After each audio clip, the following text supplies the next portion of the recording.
राष्ट्रीय सम्मेलन राष्ट्र निर्माण में मीडिया की भूमिका, प्राचीन भारतीय चिंतकों की अंतर्दृष्टि, इस संदर्भ में एक साथ हम सभी बैठे हैं। तो ये अवसर है हम सभी के लिए कि आज हम सभी इस अवसर पर, इस उद्घाटन सत्र में अपने स्थान पर अब खड़े होकर हमारे अतिथियों का स्वागत करेंगे। आप सबकी करतल ध्वनियों के बीच हम जोरदार तालियों से स्वागत करते हैं, अभिनंदन करते हैं आज के कार्यक्रम के हमारे मुख्य अतिथि महोदय आदरणीय श्री दत्तात्रेय होसबोले जी, सर कार्यवाह राष्ट्रीय स्वयंसेवक संघ, आदरणीय श्री सुरेश चौहानके जी, आदरणीय डॉक्टर चिन्मय पांडे जी, आदरणीय श्री तरुण विजय जी, आदरणीय श्री उदय महावकर जी, देव संस्कृत विश्वविद्यालय के हमारे कुलपति महोदय, व्यवस्थापक महोदय, दीप प्रज्वलन के साथ देव मंच पर इस क्रम का हम सब विधिवत शुभारंभ करने जा रहे हैं। अग्नेय सुपताराय अस्मान् विश्वानि देव वयुनानि विद्वान् यूयोधस्मज्जुहुराणमेनो भूविष्ठान्ते नमोक्तिं विधेम।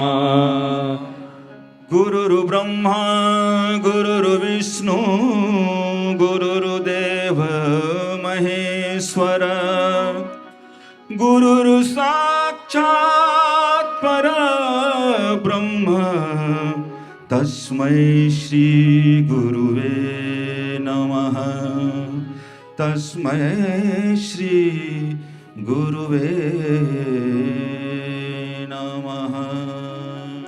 3400 से ज़्यादा पुस्तकों के सृजेता, अखंड ज्योति जैसी वैज्ञानिक आध्यात्मवाद का प्रतिपादन कर रही मासिक पत्रिका और ऐसे ही अनेकानेक लेखन से विचार क्रांति अभियान की दिशा देने वाले युग ऋषि वेदमूर्ति तपोनिष्ठ पंडित श्री राम शर्मा आचार्य जी की तपोभूमि कर्मभूमि पर आज के इस राष्ट्रीय सम्मेलन में एक बार पुनः आप सबकी करतल ध्वनियों के साथ हम सब स्वागत करते हैं, अभिनंदन करते हैं हमारे सम्माननीय अतिथियों का। सभी से निवेदन है कृपया अपने स्थान पर सावधान की मुद्रा में खड़े रहें। कुलगीत प्रारंभ।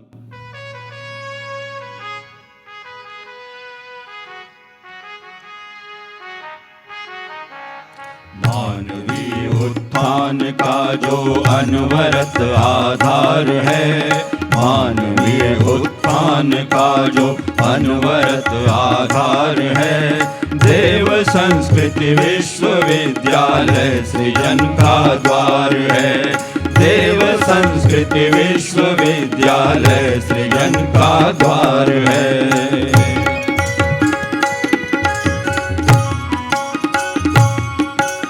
गोद गंगा की हिमालय की मिली छाया इसे, दिव्य वातावरण में पोषित मिली काया इसे। कुल पिता का है बरसता स्नेह संरक्षण यहाँ, धर्म की मिलती उन्हीं से प्रेरणा हर क्षण यहाँ। धर्म की मिलती उन्हीं से प्रेरणा हर क्षण यहाँ। कुल जनन की दिव्य मृदु ममतामयी रसधार है, देव संस्कृति विश्वविद्यालय सृजन का द्वार है। देव संस्कृति विश्वविद्यालय सृजन का द्वार है।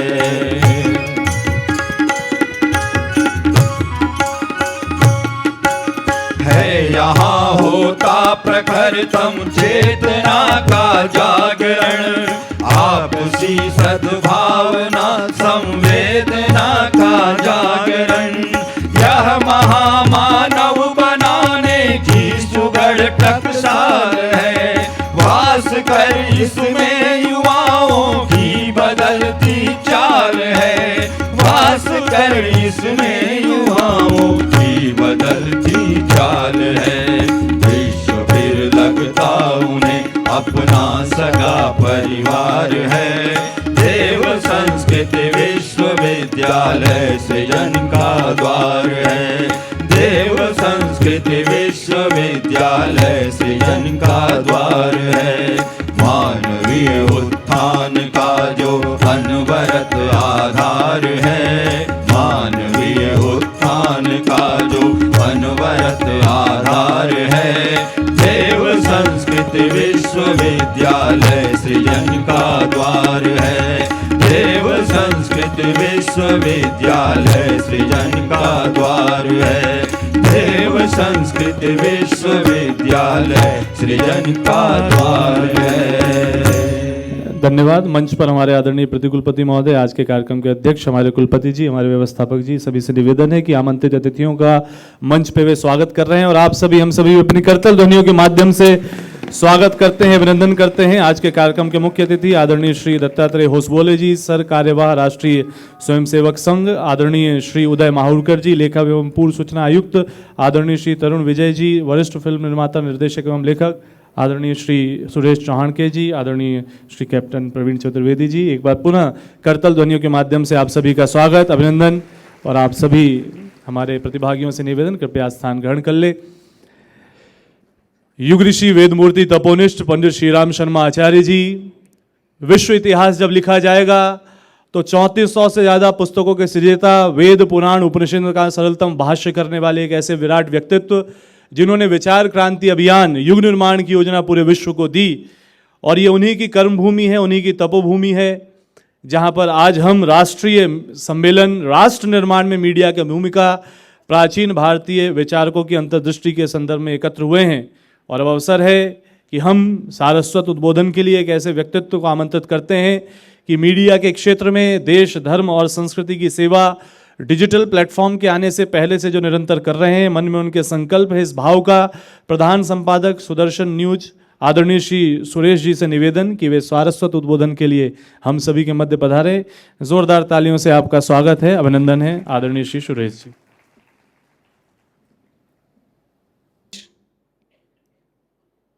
मुख्य अतिथि विश्व के सबसे बड़े सांस्कृतिक संगठन राष्ट्रीय स्वयंसेवक संघ के सर कार्यवाह माननीय दत्ताजी होसबोले जी, संघ के 100 वर्ष पूर्ण हुए हैं और उसके बाद हम पहली बार आप और हम सब दत्ताजी को मिल रहे, तो मैं उनका हिंदुस्तान की करोड़ों जनता की तरफ से 100 वर्ष पूर्ण होने पर अभिनंदन करता हूँ।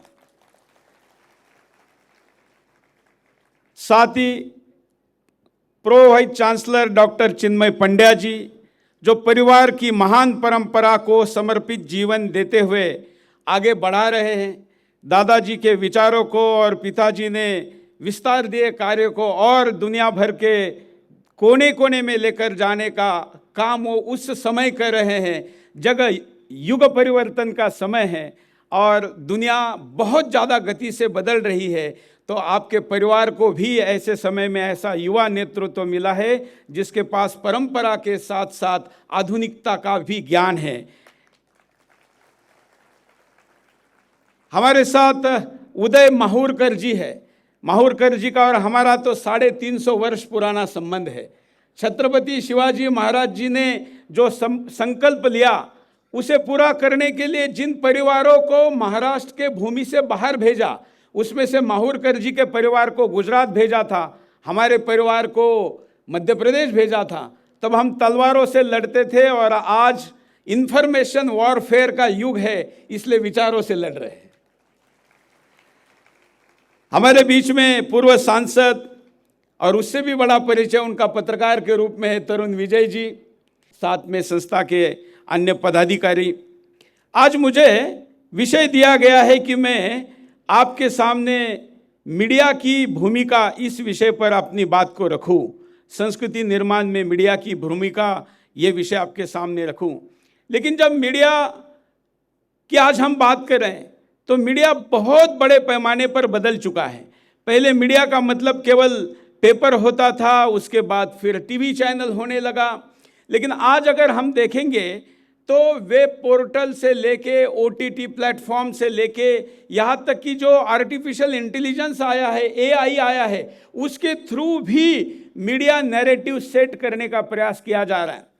हम तो भोले भाले हिंदुस्तानी पहले समझ नहीं रहे थे कि जो फिल्में हैं उनके द्वारा भी नैरेटिव सेट करने का ही काम किया जाता है।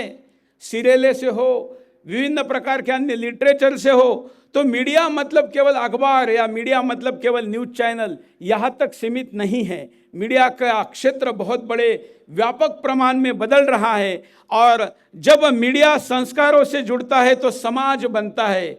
लेकिन आज मीडिया बाजार से जुड़ा हुआ है, इसलिए समाज को बेचने का काम कर रहा है। ये चिंता का विषय है और मुझे लगता है इतने पवित्र धार्मिक स्थान पर इस मुद्दे को चुनना ही ये दिखाता है कि इसकी गंभीरता आप लोग भी समझते हैं और इसमें निश्चित तौर पर बदलाव की अपेक्षा भी रखते हैं।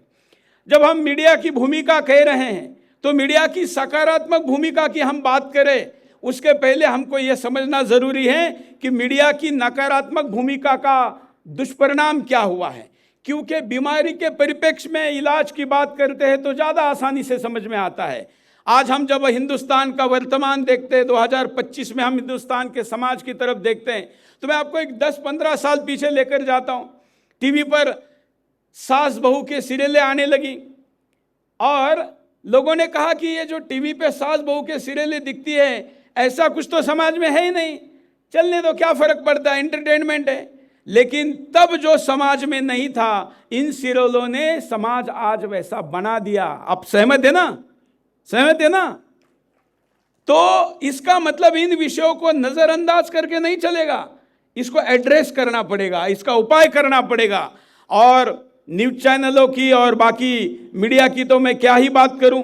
आजकल मीडिया प्रोफेशन नहीं रहा है, मीडिया मिशन नहीं रहा है, प्रोफेशन हो गया है। और अब प्रोफेशन के आगे जाकर एक कमीशन मतलब बिजनेस का काम हुआ है। अब तो वेस्ट में अगर हम देखेंगे तो वेस्ट में तो मुनाफा ही मीडिया संस्थान का मुख्य लक्ष्य है। हिंदुस्तान में ये भी आज ये हो गया है। दुर्भाग्य से हमारी अब तक की सभी सरकारें ऐसा मानती रही कि जो मीडिया संस्थान है वो प्रॉफिट मेकिंग ऑर्गेनाइजेशन होना चाहिए। इसका मतलब वो लॉस देकर अगर समाज को एड्रेस करने का काम करती है तो सरकार कहती है नहीं, आपका लाइसेंस रिन्यू नहीं होगा। इसका मतलब है आपको प्रॉफिट मेकिंग ऑर्गेनाइजेशन होना चाहिए। और फिर प्रॉफिट मेकिंग मतलब मुनाफा तभी कमाया जा सकता है जब उनके मापदंडों पर आप खरे उतरते हैं। मापदंड क्या है? आपकी व्यूअरशिप होनी चाहिए, टीआरपी होनी चाहिए। उसके लिए फिर आप भले ही मैं अब इतने पवित्र स्थान पर ऐसे शब्दों का उपयोग नहीं कर सकता, लेकिन आप समझ रहे होंगे कि आज व्यूज के लिए क्या किया जा रहा है, टीआरपी के लिए क्या दिखाया जा रहा है। अगर ये दिखाना मतलब केवल बिजनेस लक्ष्य है, समाज का जागरण लक्ष्य नहीं है, तो नारद मुनि जी को हम आद्य पत्रकार मानते हैं। उनकी भूमिका आज का पत्रकार कहाँ करता है? और अगर करता भी है तो फिल्मों में जो नारद मुनि दिखाए गए थे वो नारद मुनि जी की भूमिका करता है, पुराण के नारद मुनि जी की भूमिका नहीं करता है। और इसलिए हमें इन विषयों को जड़ों के साथ जोड़ना होगा। और इसे मैं हमेशा कहता हूं, मीडिया जब संस्कारों से जुड़ता है तो समाज बनता है, और मीडिया जब बाजार से जुड़ता है तो बिकता है। जब रिलीजन या मजहब हथियार बन जाता है मीडिया इनका, तो फिर ये सिविलाइजेशनल क्लैशेस या सिविलाइजेशनल वॉर तैयार करता है, जिसको धर्म युद्ध कहा जाता है। और मैं हमेशा कहता हूं कि किसी भी युद्ध का निर्णय केवल उसके शस्त्र से ही हो सकता है। हम जानते हैं कि महाभारत का निर्णय सुदर्शन चक्र से हुआ था, और आज इस इंफॉर्मेशन वॉरफेयर सूचना के युद्ध का निर्णय भी करने के लिए पुनः सुदर्शन आपके सामने है। और यह सुदर्शन, यह धर्म युद्ध जीतेगा, क्योंकि हम मनसा वाचा कर्मणा इस पर भरोसा करते। इसलिए जो सोचते हैं वही बोलते हैं, जो बोलते हैं वो करके दिखाते हैं। यही हमने पिछले 23 वर्षों में किया है। और ये करने के पीछे जिस विचार परिवार के संस्कारों का सुदर्शन के इस कार्यकलाप में मुख्य भूमिका है, उसके सरकारें वहाँ यहाँ है। जिस भारतीय संस्कृति और आध्यात्मिक परंपरा का वाहक सुदर्शन है, उसका पीठ है, और इसे मानने वाला, जीवन अपना समर्पित करने वाला श्रोता वर्ग है। और इसलिए मैं आज गदगद हूँ इस विषय को आपके सामने रखने के लिए। मित्रों, अब हम बात करते हैं कि ये जो संकट है, इस संकट से निपटा कैसे जाए। तो जब हम आज देखते हैं तो संवाद से ज्यादा शोर है, और संस्कार से ज्यादा सेंसेशन है, और सत्य से ज्यादा टीआरपी है। तो गणित बदल दिया है। तो जब गणित बदल देंगे, सूत्र बदल देंगे, तो आपका लक्ष्य भी बदल जाएगा। और जब लक्ष्य बदल जाएगा तो आप अपने निर्धारित स्थान तक पहुंच नहीं पाएंगे। और हमको विचलित करने के लिए ही ये सारे सूत्र बदले जाते हैं, जो आज हम हिंदुस्तान के मीडिया के स्वरूप में देख रहे हैं। आज हम अपने जड़ों की तरफ जाने के बजाय हम जड़ों को तोड़ रहे हैं। हम जड़ों को तोड़ने को ही आधुनिकता कह रहे हैं। हम इसे ही मॉडर्नाइजेशन मान रहे हैं, इसे ही हम वैश्विक स्टैंडर्ड, वर्ल्ड स्टैंडर्ड की बात कर रहे हैं। जब कोई मेरे जैसा पत्रकार माथे पर तिलक लगाकर एंकरिंग करने खड़े होता है तो हमारे पत्रकार कहते हैं कि ऐसा कैसे हो सकता है, आपने तो धर्मनिरपेक्ष रहना चाहिए, टीका तो किसी धर्म का प्रतीक है। मैं आपको दावे के साथ कहता हूं, कोई भी, मतलब मेरा तो सूत्र यह है, जर्नलिस्ट ये एक्टिविस्ट का पार्ट है। मतलब मैं तो ऐसा ही मानता हूं, मतलब मेरा जर्नलिज्म एक्टिविज्म का पार्ट है। मैं खुलकर बताता हूं क्योंकि मैं ईमानदार है, और बाकी लोग छुपाकर दूसरे का एजेंडा चलाते हैं, वो भी अपने बात पर पैसों के लिए कमिटमेंट है, विचारों के लिए नहीं। तो अगर ऐसी स्थिति मीडिया में रहेगी, इसका अनुपात बढ़ता जाएगा, तो एक समय आएगा कि आप उसको स्वीकार करेंगे। और दुर्भाग्य से आज भारत का मीडिया जो कर रहा है, समाज उसका विरोध नहीं करता, इसी का मतलब है कि वो उसको स्वीकार कर रहा है। और ये स्वीकारोक्ति धीरे धीरे उसके मूलभूत भूमिका से उसको दूर लेकर जाएगी, और फिर जिस मीडिया से जो प्राप्त होना चाहिए वो आपके सामने कभी आएगा ही नहीं। तो भूमिका ही समाप्त हो गई। तो जब भूमिका ही समाप्त होगी, जैसे हम कहते हैं कि मीडिया लोकतंत्र का चौथा स्तंभ है, मैं तो कहता हूं कि लोकतंत्र की, क्योंकि हम आज यहाँ लोकतंत्र से ज़्यादा संस्कृति की बात कर रहे हैं, लोकतंत्र का चौथा स्तंभ तो है, लेकिन संस्कृति का भी महत्वपूर्ण स्तंभ है। ये सुधारने का काम करेगा तो बहुत बड़ा काम हो सकता है, बिगाड़ने का काम का उदाहरण तो आपके सामने है। तो फिर सुधारने का काम कैसे हो सकता है? तो जैसे यहाँ विश्वविद्यालय में मीडिया का संस्थान है, यहाँ से पत्रकार निकल रहे हैं, तो ज़्यादा से ज़्यादा संख्या में, क्योंकि आजकल तो क्या है, जैसे जिला में अगर हम जाते हैं तो जिला पत्रों का डिस्ट्रीब्यूशन होता है 5,000 10,000। आजकल सोशल मीडिया पर एक एक व्यक्ति की फॉलोइंग लाखों में है। तो एक जिला पत्र जितना, मतलब जिले का दैनिक या सायं दैनिक जितना इन्फ्लुएंस करता है, उतना इन्फ्लुएंस तो एक सामान्य व्यक्ति का सोशल मीडिया करता है। तो उसमें हमारी संख्या जब तक हम नहीं बढ़ाएंगे, हम जैसे हमेशा कहते हैं कि अपनी रेखा बड़ी करो, तो अपनी रेखा बड़ी करने के लिए इसके अंदर हमारे लोगों को उतारना होगा, और हम लोगों ने उतरकर असली मीडिया क्या होता है वो दिखाना होगा। यही इसका वास्तविक उत्तर है, दूसरा कोई उत्तर नहीं है। और मैं तो चिन्मय जी को कहता हूं कि चिन्मय जी, आपके तो करोड़ों फॉलोअर्स है पूरे देश में, उन लोगों तक आप जाएंगे और उनको ही, उनके उस एक्टिविज्म को आप अगर जर्नलिज्म के साथ जोड़ देंगे तो हिंदुस्तान के हर व्यक्ति तक सत्य और धर्म और संस्कृति पहुंचेगी, इसका मुझे पूरा विश्वास है। यह सब कुछ करने के लिए हमारे पास एक अच्छी सरकार है जिसके एजेंडे में इसी प्रकार का विषय है। तो सरकार के प्राथमिकता में इन मुद्दों को लाया जाना चाहिए, उन तक इन बातों को पहुंचाना चाहिए, और नीति निर्धारण के आधार पर ही इस प्रकार का काम हम अपने क्षेत्र में कर सकते हैं। कारपोरेट ड्रिवन मीडिया के बजाय लोक मंगलकारी मीडिया होना चाहिए, केवल उसका लोकप्रियता लक्ष्य नहीं होना चाहिए। ये बाजार पर चलने वाले लोग नहीं, किसी संत के अनुग्रह लेने वाले, किसी धार्मिक अधिष्ठान के साथ जुड़े हुए लोग ही समझ सकते हैं, और इसलिए ऐसे संस्थानों में उसमें उतरना चाहिए। मैं ऐसा मानता हूं कि आज जो मीडिया है वो नायक देने के बजाय सेलिब्रिटी देने की बात करता है। आज हम देखेंगे सूत्र और सारी थीम बदल गई है। नायक कौन है? जमीन पर काम करने वाला नहीं, पर्दे पर ज्यादा देर दिखने वाला। पहले सिनेमा के पर्दे के नायक होते थे, अब सोशल मीडिया के इन्फ्लुएंसर्स नायक बना दिए गए हैं। और फिर वो उनका क्राइटेरिया क्या है, मापदंड क्या है कि वो सेलिब्रिटी है या इन्फ्लुएंसर है? तो उनके सब्सक्राइबर कितने हैं और उनके व्यूज कितने हैं।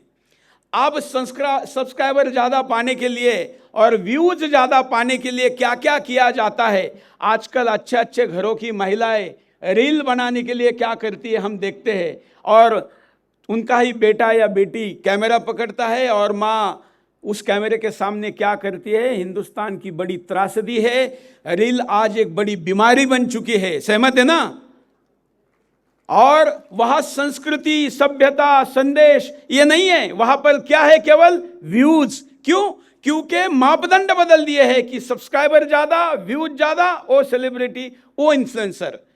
मुझे ऐसा लगता है कि वास्तव में आध्यात्मिक क्षेत्र के लोग ही इस बात को समझ सकते हैं, और इसलिए इस क्षेत्र में आप लोगों ने घुसकर उतरकर प्रभाव निर्माण करना चाहिए और इस क्षेत्र से इन्फ्लुएंस करना चाहिए। इसलिए आज हरिद्वार में इस कार्यक्रम को रखा गया और वो भी माननीय दत्ता जी के उपस्थिति में रखा गया। तो मुझे लगता है कि बदलते भारत के कई क्षेत्र बदल रहे हैं, संकल्प नए नवीन रूप ले रहे हैं। तो भारत के मीडिया का भी आने वाले दिन बदलेंगे और उसका स्वरूप, उसका चित्र बदलेगा और विश्व में भारतीय संस्कृति लेकर जाने के लिए भारत का मीडिया काम करेगा।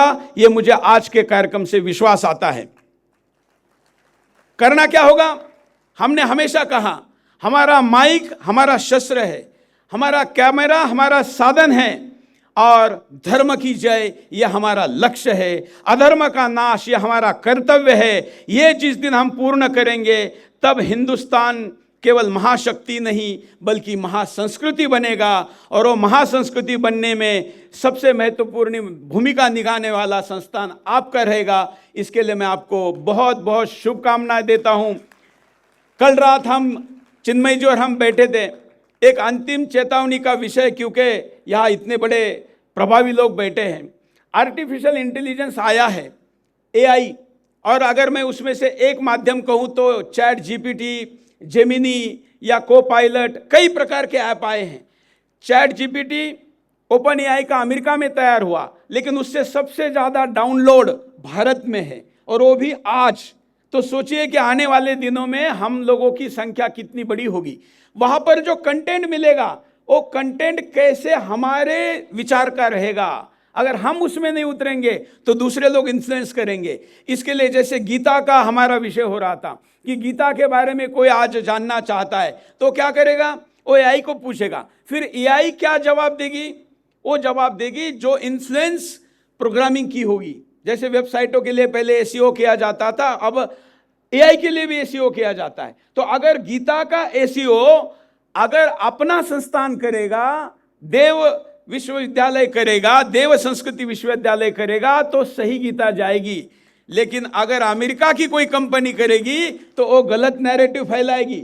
इसलिए आपको माला जपने के साथ साथ, जैसे हम कहते हैं कि एक हाथ में माला होनी चाहिए, दूसरे हाथ में भाला होनी चाहिए, वैसे ही आज एक हाथ में माला होनी चाहिए और दूसरे हाथ में आधुनिक भाला अर्थात इंफॉर्मेशन टेक्नोलॉजी मीडिया का शस्त्र हमारे हाथ में होना चाहिए। वो अधिक बलवंता के साथ हो, और जब शक्ति आती है और उसके साथ संस्कार नहीं रहता तो विवेक खो जाता है, और इसलिए वो आध्यात्मिक क्षेत्र के लोगों में आना चाहिए, ऐसा मैं मानता हूं। ऐसा किसी भी प्रयास इस संस्थान की तरफ से किया जाएगा तो उसको पूर्ण समर्थन देने का वचन देता हूं। और आपने मुझे यहाँ पर बुलाया, विषय रखने का अवसर दिया, इसके लिए धन्यवाद व्यक्त करता हूँ। जय श्री राम। परम पूज्य गुरुदेव जिन्होंने विचार क्रांति अभियान का सृजन किया, ये भूमि जो विचार क्रांति अभियान की है, इतिहास रचा गया आज से कुछ दिनों पूर्व, जब पूरे विश्व का पहला आर्टिफिशियल इंटेलिजेंस को स्पिरिचुअलिटी से जोड़ने वाला अंतर्राष्ट्रीय सम्मेलन का आयोजन विश्व में पहली बार देव संस्कृत विश्वविद्यालय में हुआ।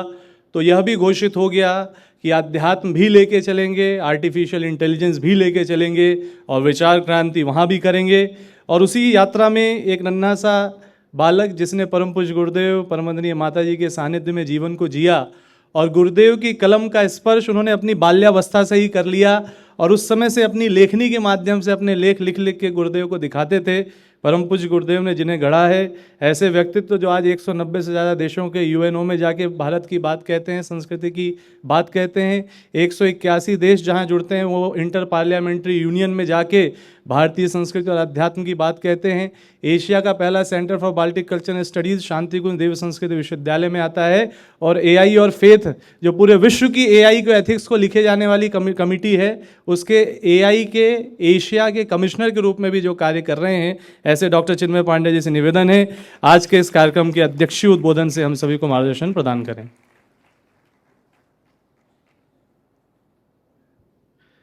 बहुत धन्यवाद गोपाल। मित्रों, परम पूज्य गुरुदेव परमवंदनीय माता जी की दिव्य उपस्थिति को साक्षी मानते हुए माँ गायत्री के पावन मंत्र के साथ मैं अपनी बात को आरंभ करना चाहता हूँ। माँ गायत्री का ये पावन मंत्र भारतीय संस्कृति की आधारशिला के रूप में विख्यात है। स्थिरचित्त शांत मन के साथ उस शक्ति का अवगाहन करते हैं जो हमें शुभ, मंगल, कल्याण के पथ की ओर चलने की प्रेरणा प्रदान करती हैं। माँ गायत्री का पावन मंत्र साथ साथ। ओम भूर्भुवः स्वः तत्सवितुर्वरेण्यं भर्गो देवस्य धीमहि धियो यो नः प्रचोदयात्।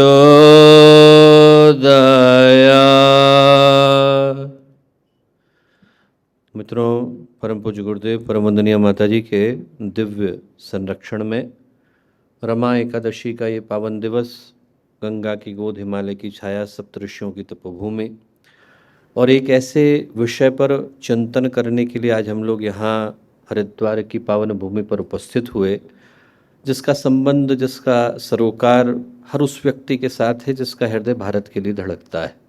भारत के, समाज के, राष्ट्र के निर्माण में मीडिया की क्या भूमिका हो सकती है, और इस विषय पर हम लोगों का सौभाग्य है कि एक ऐसे व्यक्तित्व को सुनने का अवसर मिल रहा है जिनका जीवन, ज्ञान, चिंतन, चेतना हर दृष्टि से शिखर पर प्रतिष्ठित रहा, हम लोगों के लिए बहुत अनन्य रहे, सदा मार्गदर्शन करते रहे। आदरणीय श्री होसबोली जी भाई साहब यहाँ उपस्थित पांचजन्य के पूर्व संपादक रहे, गायत्री परिवार के अनन्य रहे, अपने नाम के अनुरूप सदा तरुण रहने वाले आदरणीय श्री तरुण विजय जी भाई साहब यहाँ उपस्थित, अभी जिनका आपने ऊर्जा से भरा संबोधन सुना, सुदर्शन न्यूज़ के प्रधान संपादक आदरणीय श्री सुरेश जी भाई साहब, भारत के मुख्य सूचना आयुक्त रहे, इंडिया टुडे के प्रधान संपादक रहे आदरणीय श्री माहुरकर जी भाई साहब, यहाँ उपस्थित भारत के अकेले और शायद पहले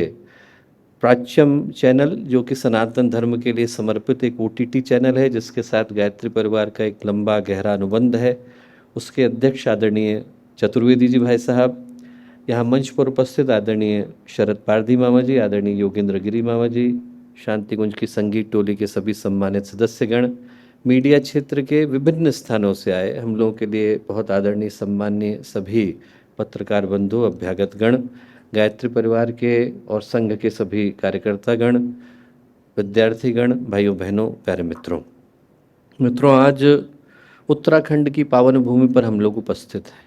पतितों का उद्धार करने वाली, पीड़ितों का उद्धार करने वाली माँ गंगा की निर्मल धारा थोड़ी ही दूर पर प्रवाहमान है।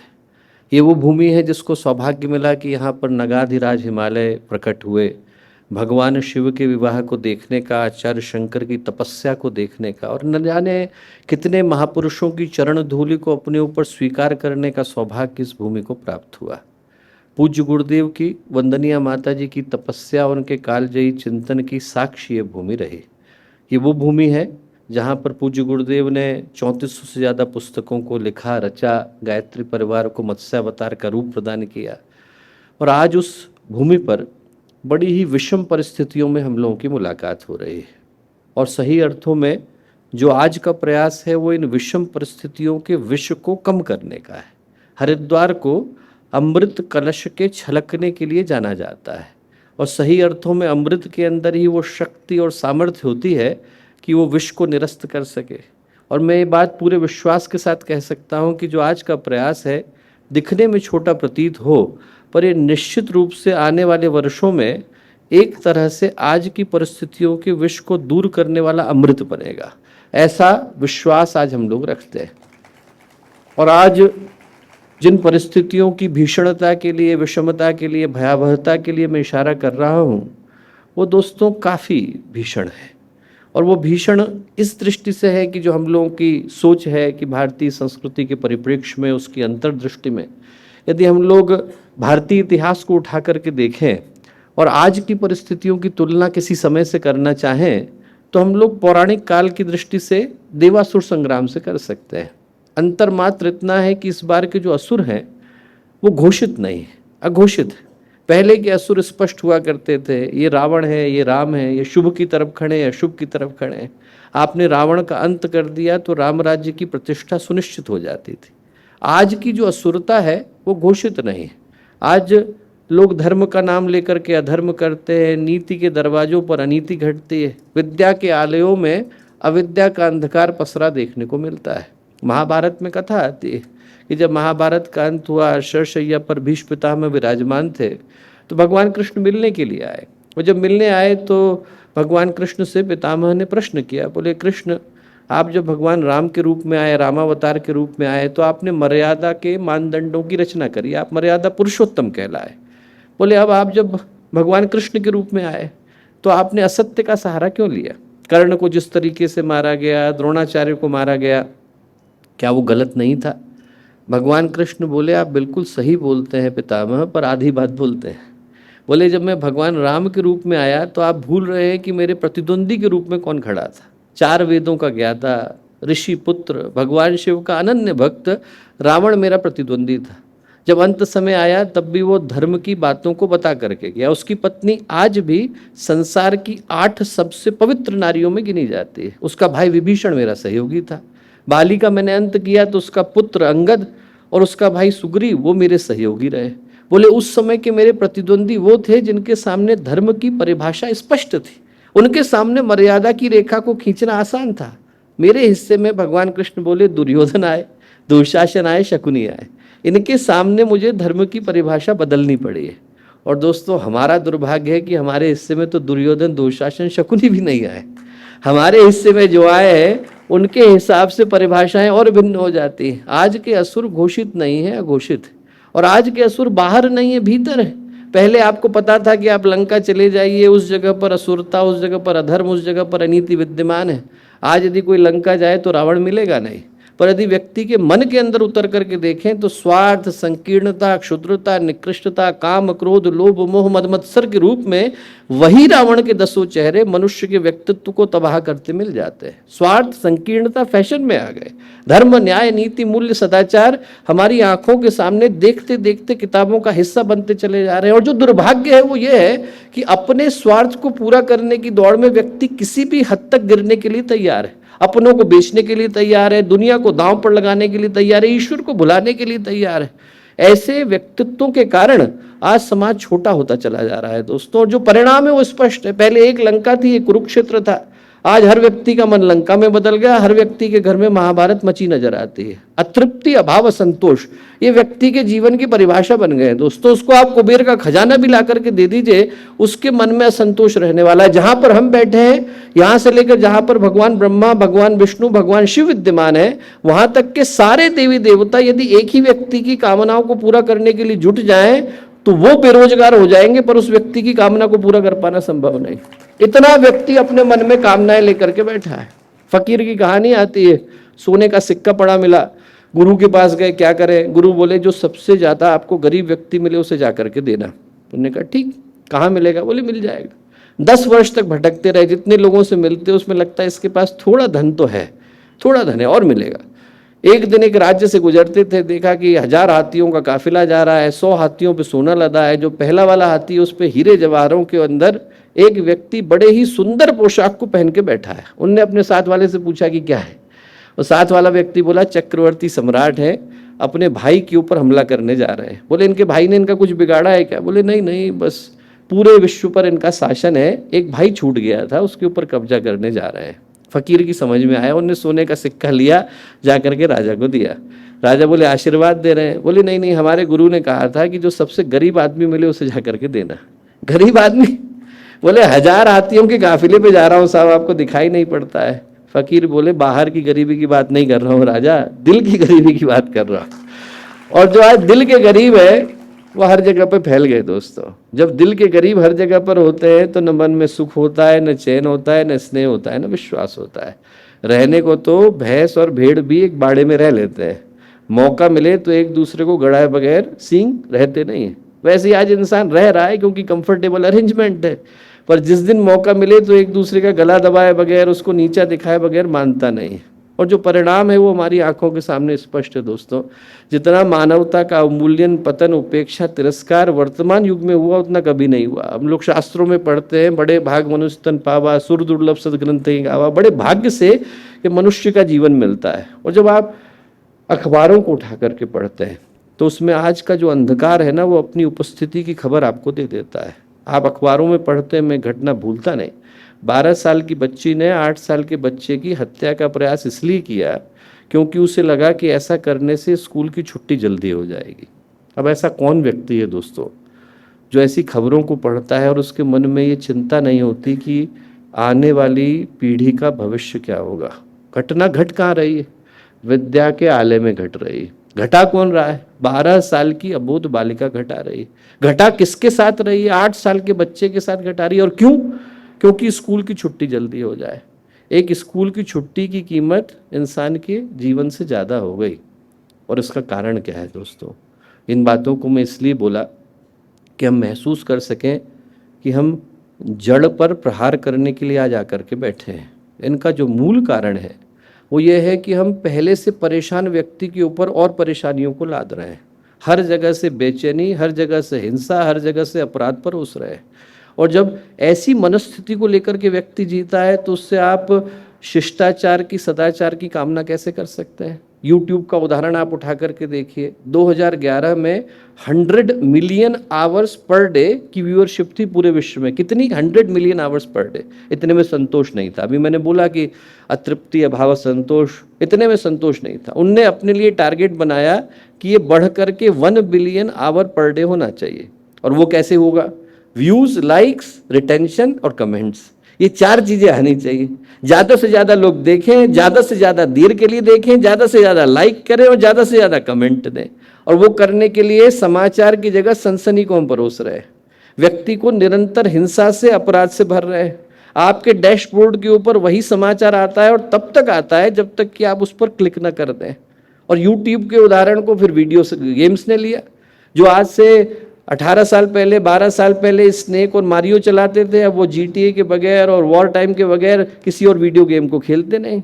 अश्लीलता को आप उठा करके देखिए। अकेले US के अंदर प्रत्येक वर्ष में, और पिछले 14 वर्ष का आंकड़ा मैं आपको बता रहा हूँ, आज वहाँ पर 13,000 अश्लील फिल्में बनती हैं और उनका सालाना कारोबार $15 बिलियन से ज़्यादा है। अभी आप आदरणीय माहुरकर भाई साहब को सुनेंगे, उनकी चिंता इसी विषय को लेकर के है। $15 बिलियन के करीब पहुँचता है। और यदि आप सामान्य हॉलीवुड के मेन स्ट्रीम सिनेमा को उठा के देखें, 500 मूवी वो बना रहे हैं, उनका कारोबार $8 बिलियन है। हम व्यक्ति को परोस क्या रहे हैं? वो एक तुलसीदास जी ने कहावत लिखी है कि आज के समय की स्थिति कैसी है। आज के समय की स्थिति ये है कि ग्रह तो पहले ही खराब थे। उनने उदाहरण दिया है कि आप एक ऐसे व्यक्ति की कल्पना करो जिसके ग्रह पहले ही खराब हो, तो राहु भी उससे बुरा मान गया हो, केतु भी मान गया हो, मंगल भी मान गया हो, शनि भी मान गया हो। ग्रह तो पहले ही खराब थे। ग्रह खराब व्यक्ति के ऊपर वात चढ़ गया है। तो अब ग्रह खराब थे, ऊपर से वात चढ़ गया, ऊपर से पिच्छू आगे काट गया, ऊपर से उसने शराब पी ली। अब यदि ऐसा व्यक्ति जिस तरीके के व्यवहार को करेगा, वैसा आज व्यक्ति अपने जीवन को जी रहा है। परेशान पहले ही था, ऊपर से लोग परेशान करने में लगे। बशीर बद्र का लिखा हुआ शेर है, एक ही उल्लू काफी था बर्बाद गुलिस्तां करने को, हर शाख पे उल्लू बैठा है अंजाम गुलिस्तां क्या होगा। इंसान की स्थिति ये हो गई दोस्तों, हर जगह से वो परेशान। और ऐसे में आज का जो स्वर है वो समाधान का स्वर है। पूज्य गुरुदेव के पास बहुत प्रसिद्ध संपादक आए, उनने गुरुदेव से कहा कि गुरुदेव, एक जर्नलिस्ट का धर्म क्या होना चाहिए? गुरुदेव ने कहा, बेटा 2 तरह के लोग हैं। एक वो हैं जो गुस्सा भड़काते हैं, और बोले भड़काने की आवश्यकता क्या है? व्यक्ति वैसे ही परेशान बैठा है, उसको यदि और गुस्से से भर देंगे, उसको और सनसनी से भर देंगे तो वो जाएगा कहाँ? एक वो है जो गुस्सा भड़काते हैं और एक वो है जो संवेदना जगाते हैं।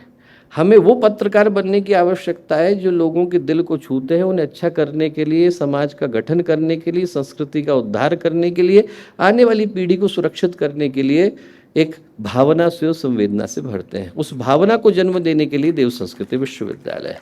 हर जगह पर धुआं फैला करके यदि कोई ये कल्पना करे कि हमारे फेफड़े सुरक्षित रह जाएंगे तो संभव नहीं। हर जगह आग लगा लेने के बाद हमारा छप्पर भी एक न एक दिन तो जलता ही है। आज व्यक्ति परेशान है, मुस्कुराना भूल गया, चेहरे की खुशियाँ चली गई, परिवार का प्रेम चला गया। जब परिवार का प्रेम ही नहीं है तो उसे आप राष्ट्र प्रेम और ईश्वर के प्रति प्रेम कहाँ से सिखाएंगे? आज का जो प्रयत्न है वो इसलिए है कि हम लोग गहरे उतर करके उस जड़ पर जाएं जहाँ से समस्या शुरू हुई और उसके बाद समाधान के स्वरों को ढूंढें। ईश्वर करे कि आज यहाँ से निकली आवाज़ अनेकों के दिल में प्रेरणा का कारण और माध्यम बने। एक बार पुनः 15 करोड़ गायत्री परिजनों की ओर से और आस्थावान परिजनों के जनसमूह की ओर से मैं सभी उन लोगों का जो भारत के कोने कोने से आज अपना दिवाली से पहले विशेष समय निकाल करके आए, उनका पुनः धन्यवाद देता हूं। और ये भी एक बड़े सौभाग्य का विषय है कि अभी संघ के 100 वर्ष पूरे हो रहे हैं और अगले वर्ष में गायत्री परिवार के अखंड दीपक के प्राकट्य के 100 वर्ष शुरू हो रहे हैं। तो एक तरीके से आज का ये जो मुलाकात का क्षण है वो बड़े ही महत्वपूर्ण समय पर महत्वपूर्ण चिंतन को लेकर के आया। तो एक बार पुनः आपको बहुत सारी शुभेच्छाएं, शुभकामनाएं, मंगल कामनाएं।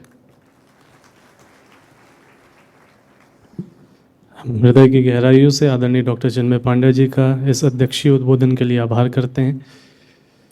इसी श्रृंखला में अब मैं आमंत्रित करती हूँ सारस्वत उद्बोधन के लिए आदरणीय श्री तरुण विजय जी को, जो एक वरिष्ठ पत्रकार हैं, लेखक हैं और एक लंबे समय से पूर्व संपादक रहे हैं पांचजन्य साप्ताहिक पत्र के।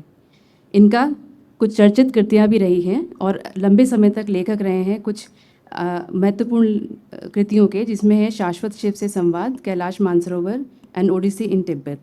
श्री तरुण विजय जी। परम श्रद्धेय आदरणीय दत्ता जी, हम सबके मार्गदर्शक, परम मित्र और एक ऐसे राष्ट्र परिवर्तनकारी संस्थान के अग्रगामी डॉक्टर चिन्मय पंड्या जी,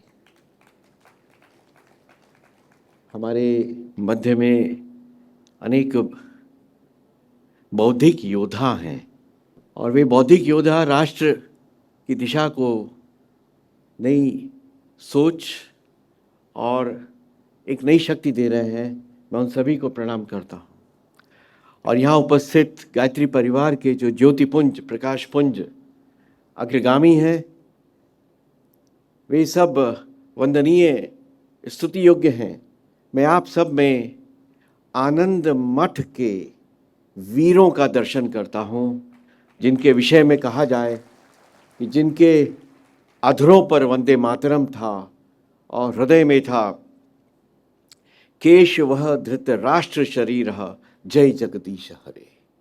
आपके हृदय में राष्ट्र है और इस संस्थान से मेरी पूज्य माता जी का बहुत निकट का संबंध रहा। वे अक्सर यहाँ रहीं, लेकिन जब भी मैं यहाँ आता हूँ तो मुझे माँ की ममता भी मिलती है और भारत माता के भी यहाँ दर्शन होते हैं।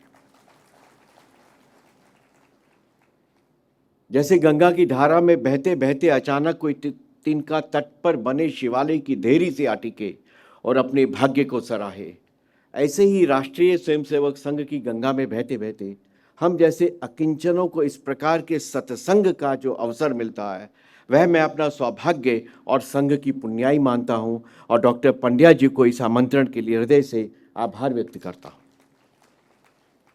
मित्रों, ये समय युद्ध का है। यह समय प्रत्येक भारतीय नागरिक के लिए जो भारतीयता की पहचान रखता है, जो अपने हृदय में भारत को संजोए हुए है, उसके लिए रणबांकुरा, पराक्रमी, शौर्यवान योद्धा बनने का है।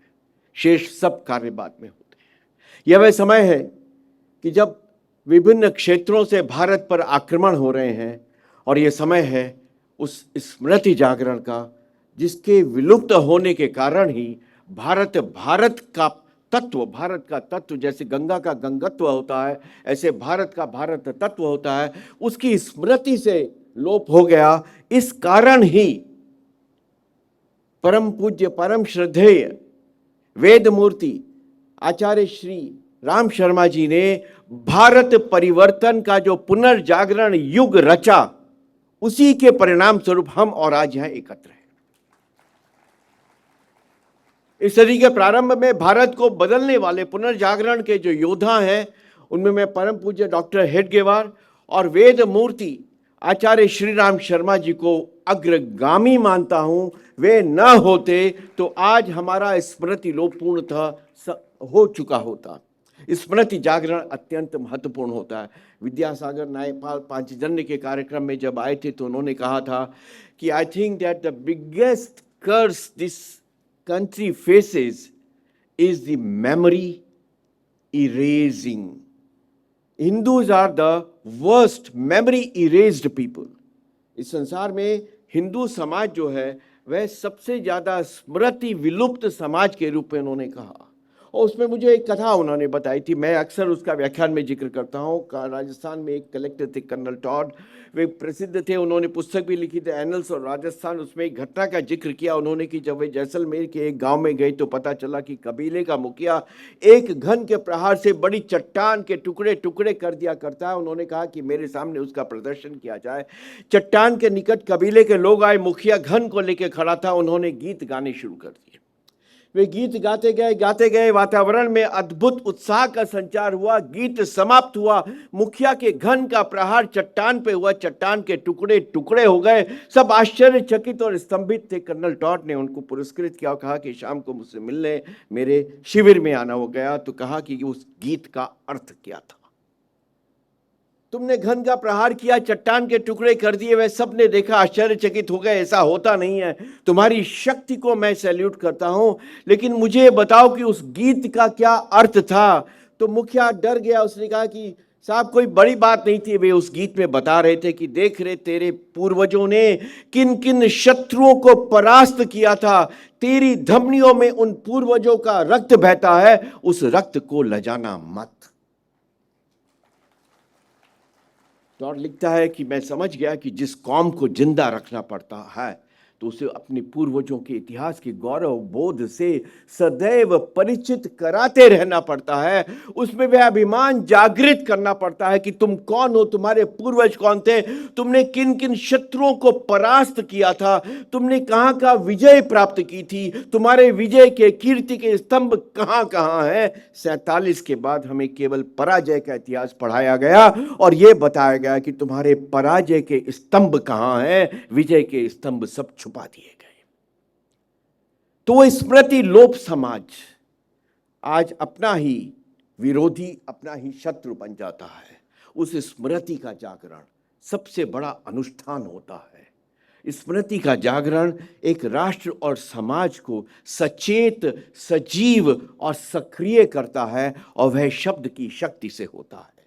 और शब्द की शक्ति का यह सबसे बड़ा एक तीर्थ है देव संस्कृति विश्वविद्यालय। ये तीर्थ है, यह शब्द तीर्थ है, यह वाणी तीर्थ है, यह कर्म तीर्थ है। क्यों तीर्थ है ये? क्योंकि शब्द में वह शक्ति है जो शस्त्र में नहीं होती है। शब्द अगर गाली बनता है तो मृत्यु और हत्या और महाभारत का कारण बनता है। शब्द यदि आशीर्वाद बनता है तो दीर्घायु का कारण बनता है। शब्द जब स्तुति बनता है तो गंगा की लहरें हृदय में हिलोरे लेती हैं। शब्द जब गीत बनता है तो हृदय में आनंद और तृप्ति का भाव देता है। शब्द जब मंत्र बनता है तो राष्ट्र के जागरण का अनुष्ठान तैयार होता है। शब्द में वह शक्ति होती है, वह शब्द की शक्ति है। इसीलिए शब्दों के जिस समुच्चय को कहा, जिससे बनता है, उसको अक्षर कहा गया है। आपने कभी ध्यान दिया कि शब्द बनता है अक्षरों के मिलने से, जुड़ने से। उनको अक्षर क्यों कहते हैं? क्योंकि उनका क्षरण नहीं होता, उनका क्षरण नहीं होता। कांची काम कोटिपीठ के शंकराचार्य जयेंद्र सरस्वती जी का मुझे बहुत आशीर्वाद और स्नेह मिला। तो उनका कहना था कि जिस स्थान पर अच्छे शब्दों का उच्चारण होता है वह स्थान तीर्थ बन जाता है। जिस स्थान पर खराब गालियां होती हैं, घृणा की बातें होती हैं, वह स्थान अधर्म का केंद्र बन जाता है। जिस स्थान में मंत्रोच्चारण हो, जिस स्थान में गंगा की स्तुति हो, जिस स्थान में वेदों का पठन पाठन हो, वह स्थान कहीं भी हो, वही स्थान हिमालय, वही स्थान तीर्थ है, वही स्थान देव संस्कृति विश्वविद्यालय का काम कर रहा है। तो इसलिए जब आप पत्रकारिता और मीडिया के माध्यम से युद्ध की बात करते हैं तो शब्द की शक्ति को पहचानिए। आपका शब्द आपका हथियार है। आज जिस प्रकार की बात डॉक्टर चिन्मय पंड्या जी कह रहे थे वह बहुत डराती भी है, लेकिन ये ध्यान में रखना चाहिए कि हम कहाँ से यहाँ तक पहुँचे हैं।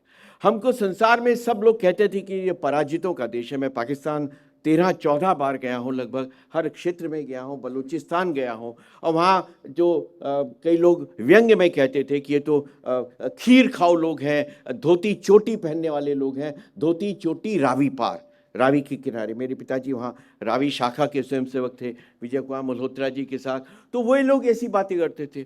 उन्हीं भारतीयों ने आज विश्व में अपने शौर्य और पराक्रम का ध्वज फहराया। उन्हीं भारतीयों ने, उन्हीं धोती चोटी वाले हिंदुओं ने 93,000 इस्लामी सैनिकों को सरेंडर करने पर विवश कर दिया और यह बता दिया कि शक्ति हृदय में होती है, शक्ति धर्म में होती है, शक्ति सत्य में होती है, शक्ति सदैव निरंतरता में होती है, शक्ति केवल गाली देने में और दूसरों को हीनता से देखने में। तो हम यहाँ तक पहुँचे हैं, यह एक आश्चर्यजनक घटना है। मित्रों, इस बात का हमेशा स्मरण रखना चाहिए कि शब्द पुस्तक में मिलेगा लेकिन अर्थ भ्रमण में मिलेगा। इसीलिए किसी भी सन्यासी को तब तक सन्यास की दीक्षा नहीं दी जाती, तब तक काशाय वस्त्र नहीं दिया जाता, जब तक वो संपूर्ण भारत का भ्रमण कर परिव्राजक के रूप में 2 वर्ष न निकाल ले।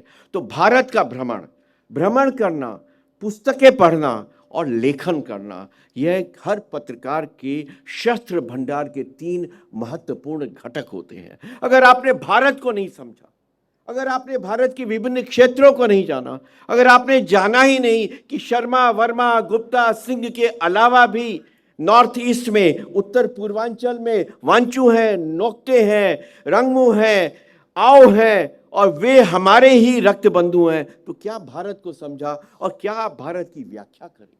मैं बहुत प्रसन्न हुआ था जब मैं ईटानगर गया, तवांग गया, तो वहाँ जाने पर मुझे पेमा खांडू जी ने, चौना मीन जी ने बताया कि यहाँ भी गायत्री परिवार के यज्ञ होते हैं, हवन होते हैं। तो गायत्री परिवार वो एक संस्थान है जिसने उत्तर पूर्वांचल के विभिन्न उन क्षेत्रों में भी अपना विस्तार किया है जिन क्षेत्रों में Sweden, Switzerland, Germany, Britain, America से आके लोग धर्मांतरण कर रहे हैं। और दूसरा, हृदय में एक भाव सदैव जीवित रखना कि अगर मेरी कलम ने, मेरे कलम के धर्म ने, मेरे शब्द के धर्म ने हिंदू समाज की रक्षा का कवच नहीं बने तो मेरा लेखन, मेरे अलंकार, मेरे तमाम पद व्यर्थ के योग्य हैं। इस संसार में संपूर्ण पृथ्वी पर हिंदू समाज एकमात्र ऐसा समाज है जिस पर सर्वाधिक आक्रमण, जिस पर सर्वाधिक आघात, जिसका सर्वाधिक तिरस्कार करने का प्रयास किया गया। लेकिन हमारे शत्रुओं को भी लिखना पड़ा कि कुछ बात है कि हस्ती मिटती नहीं हमारी। तो इसलिए ये भाव हृदय से हमेशा रहना चाहिए कि मेरी रक्षा, मुझे किसकी रक्षा करनी है। किसी प्रकार का संकोच नहीं होना चाहिए, किसी प्रकार की हिचक नहीं होनी चाहिए, किसी प्रकार का एक सेकुलर जो पाखंड है वह नहीं होना चाहिए। मैं हिंदू समाज की रक्षा के लिए, भारत की सेवा करने के लिए ही पत्रकारिता का धर्म निभा रहा हूं। मेरी मीडिया का उद्देश्य है कि इस भारत के भारत तत्व की रक्षा करने के जो व्याख्यात्मक तत्व हैं, मैं उनकी रक्षा करूंगा। मैं जब नेशनल मॉन्यूमेंट्स अथॉरिटी का चेयरमैन बना तो उस समय हमने पहले सबसे अपने कार्यालय में आर्कियोलॉजिकल सर्वे ऑफ इंडिया, और वहाँ पे हमने चारों वेद मंगवा के रखे, महाभारत मंगवा के रखे। हमने कहा जब तक आप भारत के वांग्मय को नहीं समझेंगे, आप भारत के स्मारकों को समझ कैसे सकते। स्मारक का अर्थ होता है भारत की स्मृति। वह स्मृति बिना वेद, उपनिषद, स्मृति और भगवत गीता को समझे कैसे आप उस स्मृति की रक्षा कर सकते हैं। इसलिए प्रत्येक स्थान पर इसका प्रचार प्रसार होना ही चाहिए। और दूसरा एक विशेष आपसे आग्रह है, मीडिया और राष्ट्र निर्माण, इसका अर्थ क्या है। ऋग्वेद में एक सूक्त है, अहम राष्ट्रीय संगमनी वसु नाम, मैं राष्ट्र के वसुओं में संगमन कराती हूँ। ये भाषा का कार्य है, राष्ट्र का। राष्ट्र की संकल्पना उस समय भी स्पष्ट थी। तो वह जो संगमन है वह समता और समरसता के आधार पर होना चाहिए। आज हमारे समाज में जो सर्वाधिक एक बड़ा खतरा है, वह खतरा है जाति के आधार पर विद्वेष का और विषमता का, हर क्षेत्र में, हर मोहल्ले में, हर समाज में। लेकिन हम इसको महसूस नहीं कर पाते, हम बिल्कुल महसूस नहीं कर पाते। एक व्यक्ति को मंदिर जाने से रोका जाए, एक व्यक्ति को शादी में घुड़चढ़ी से रोका जाए, उसको बैंड बाजा बजाने से रोका जाए। हम कहते कि नहीं साहब, ऐसा नहीं है, कि बहुत सारे तो समरसता के काम हो गए हैं, सावरकर के समय से हो गए, फुले के समय से हो गए, अम्बेडकर के समय से हो गए, अब भी हो रहे हैं। सत्य है ये। राष्ट्रीय स्वयंसेवक संघ में तो हम किसी की जाति पूछते ही नहीं है, लेकिन फिर भी इस प्रकार का जो ये विषमता का वातावरण समाज में आता है, उसको गायत्री परिवार के ही जो वीर योद्धा है, जो वेद पाठी योद्धा है, जो अर्चक और मीडिया के शस्त्रधारी लोग हैं, वे ही इस विषमता को दूर कर सकते हैं। और समरसता को समाज में लाना, ये हमारी बहुत बहुत बड़ी आवश्यकता होनी चाहिए। अगर आदि शंकर चांडाल के चरण स्पर्श कर सकते हैं, तो हमें उनके चरण स्पर्श करने से कौन रोक सकता है। अधरों पर राम रहेगा, लेकिन देरी से उस राम नामधारी को हम बाहर कर देंगे, क्योंकि उसकी जाति भिन्न है। ये कैसा धर्म है? यह तो धर्म नहीं हो सकता। इस अधर्म को, इस विषमता को हम गायत्री परिवार के ही जो वीर योद्धा है, उसको दूर कर सकते हैं। और तीसरी सबसे बड़ी बात है कि यह कहना बंद कर दें कि हम AI के माध्यम से, AI का बहुत बड़ा खतरा हो रहा है। सनातन धर्म का अर्थ है कि हम सदैव चिरंतन मूल्यों के साथ आधुनिकतम जो विषय हैं उनको अपनाते हैं। इसीलिए हम सनातन धर्मी कहे जाते हैं, इसीलिए हम सनातन हैं। AI हमारा हथियार बनता है। अगर जो अधर्मी लोग हैं वे हमारे समाज पर AI के कारण उसका उपयोग करते हुए आक्रमण करते हैं, तो हम उससे अधिक प्रबल, शक्ति संपन्न, बुद्धि संपन्न, प्रज्ञा संपन्न होकर AI के ही हथियार से उसको अधिक उसमें निष्णात होते हुए उनको हम परास्त करने की शक्ति रखते हैं। यह शक्ति हमें दिखानी पड़ेगी। प्रत्येक व्यक्ति जिसके पास भी मोबाइल है वह शक्तिधारी है। और आज हमने देखा यूसुफ पठान ने एक ट्वीट किया कि वह आदिल मस्जिद में गया, मालदा के पास पश्चिम बंगाल में। कितनी हिंदुस्तान की सबसे बड़ी है, कितनी दुनिया की सबसे बड़ी है, और यह 13वीं 14वीं शताब्दी में पड़ी थी। तुरंत उस पर जवाब आने शुरू हो गए प्रतिकार के कि आदिल मस्जिद नहीं है, ये तो प्राचीन गणपति और देवी का मंदिर है, जिसकी मूर्तियां आज भी वहां स्थापित हैं। जिसको तुम आदिल मस्जिद कह रहे यूसुफ पठान, उसको पुनः मंदिर के रूप में तुम प्रतिष्ठित करो, तब तुम भारतीय कहे जाओगे। ये तुरंत उसको जवाब मिला। ये जवाब आपके लोगों ने दिया।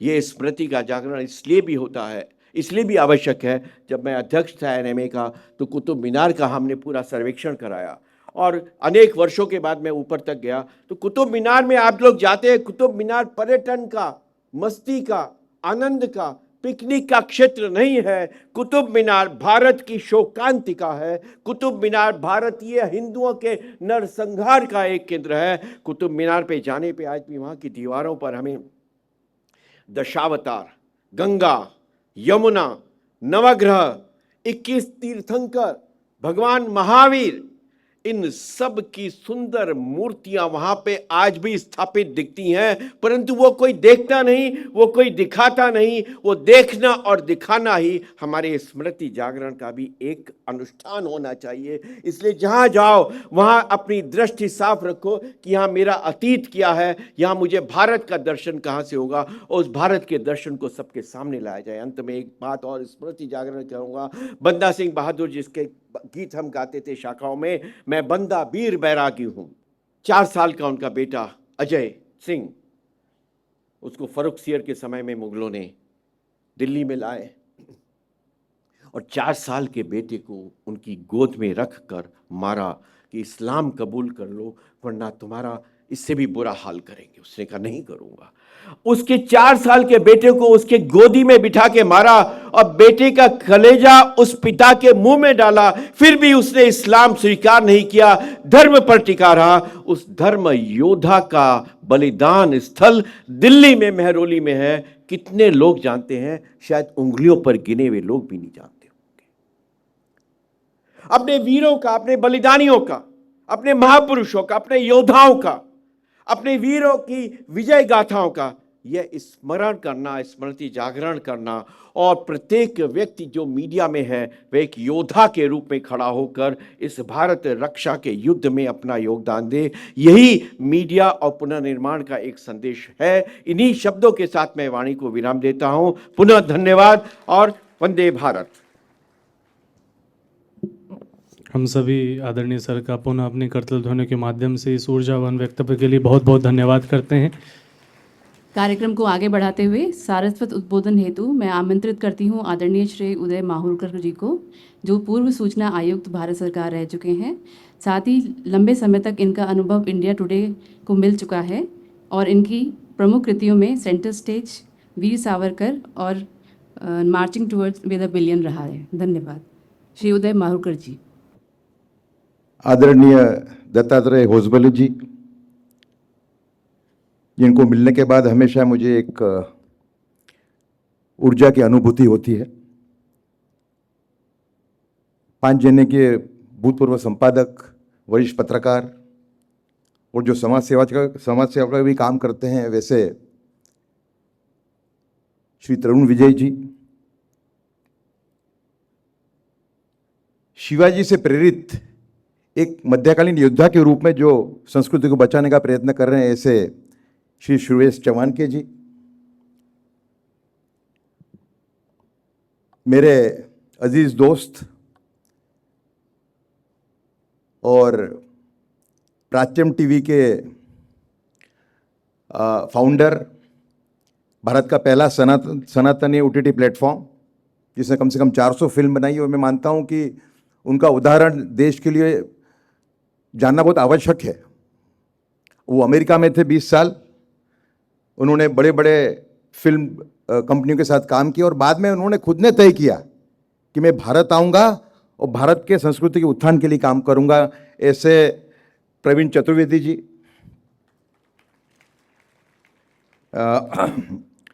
श्री शरद पारदी जी, श्री योगेंद्र गिरी जी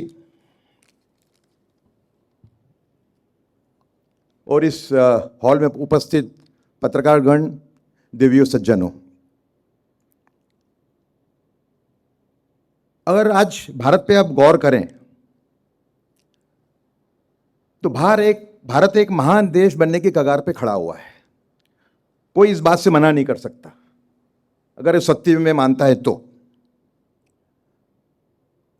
कोई ऐसा क्षेत्र नहीं है जिसमें हम 2 गुना या अनेक गुना प्रगति नहीं कर रहे हैं। वो रेलवे हो, वो एविएशन हो, वो मिनरल हो, डिजिटल में तो हमने इतनी बड़ी क्रांति की कि पूरा देश पूरी दुनिया हमारे तरफ देख रही है। और इसके अंदर 11 साल में जो सरकार आई दिल्ली के अंदर, 11 साल जो सरकार है उसका एक मुख्य रोल है।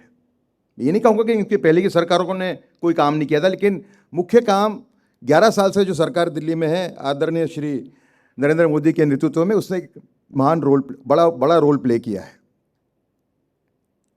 इसमें मीडिया का भी रोल रहा है कि 11 साल से तो स्कैम होना दिल्ली में तो बंद ही हो गए, लेकिन कॉमनवेल्थ का स्कैम जो था वो मीडिया ही बाहर लाई थी। तो मीडिया का एक ये जिस कगार पे हम पहुंचे हैं अभी, उसमें मीडिया का एक बड़ा रोल है। लेकिन क्या वो पर्याप्त है? मैं मानता हूं कि आज भी स्कैम्स जो आते हैं, जैसे इंडियन एक्सप्रेस है, उसकी पॉलिटिकल लाइन शायद मुझे अच्छी ना लगती हो, लेकिन वो स्कैम को एक उजागर करने का बहुत बड़ा काम करता है, जागृति फैलाने का बड़ा काम कर रहा है। ऐसे कई दूसरे मीडिया हाउसेज जो अच्छा काम कर रहे हैं, लेकिन क्या ये पर्याप्त है? ये प्रश्न मैं पूछूंगा एक पत्रकार के रूप में।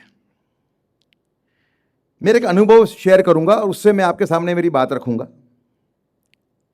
मैंने आज से 2.25 साल पहले एक अभियान शुरू किया, जो विकृत सामग्री आती है OTT सोशल मीडिया के माध्यम से, उसको लेके। देखिए परिस्थिति कितनी गंभीर है, इसको आपको जानना पड़ेगा। 80% जो बलात्कार हो रहे हैं वो कंटेंट देख के हो रहे हैं, और गए 6 महीने के अंदर के मैं कुछ उदाहरण आपको दूंगा तो आप बिल्कुल एक तरीके से स्तब्ध हो जाओगे। स्लम्स के अंदर मैक्सिमम बलात्कार हो रहे हैं। मैं तो एंटी रेप जो एक्टिविस्ट हैं देश की बड़ी बड़ी, उनके सबसे मैं टच में हूं। वो मेरे से सहमत हैं कि 80% जो बलात्कार खास करके जो स्लम्स में हो रहे हैं वो पोर्नोग्राफी देख के हो रहे हैं, ओटीटी देख के हो रहे हैं। ओटीटी भारत का एक वो है हिस्सा। ओटीटी में क्या आता है?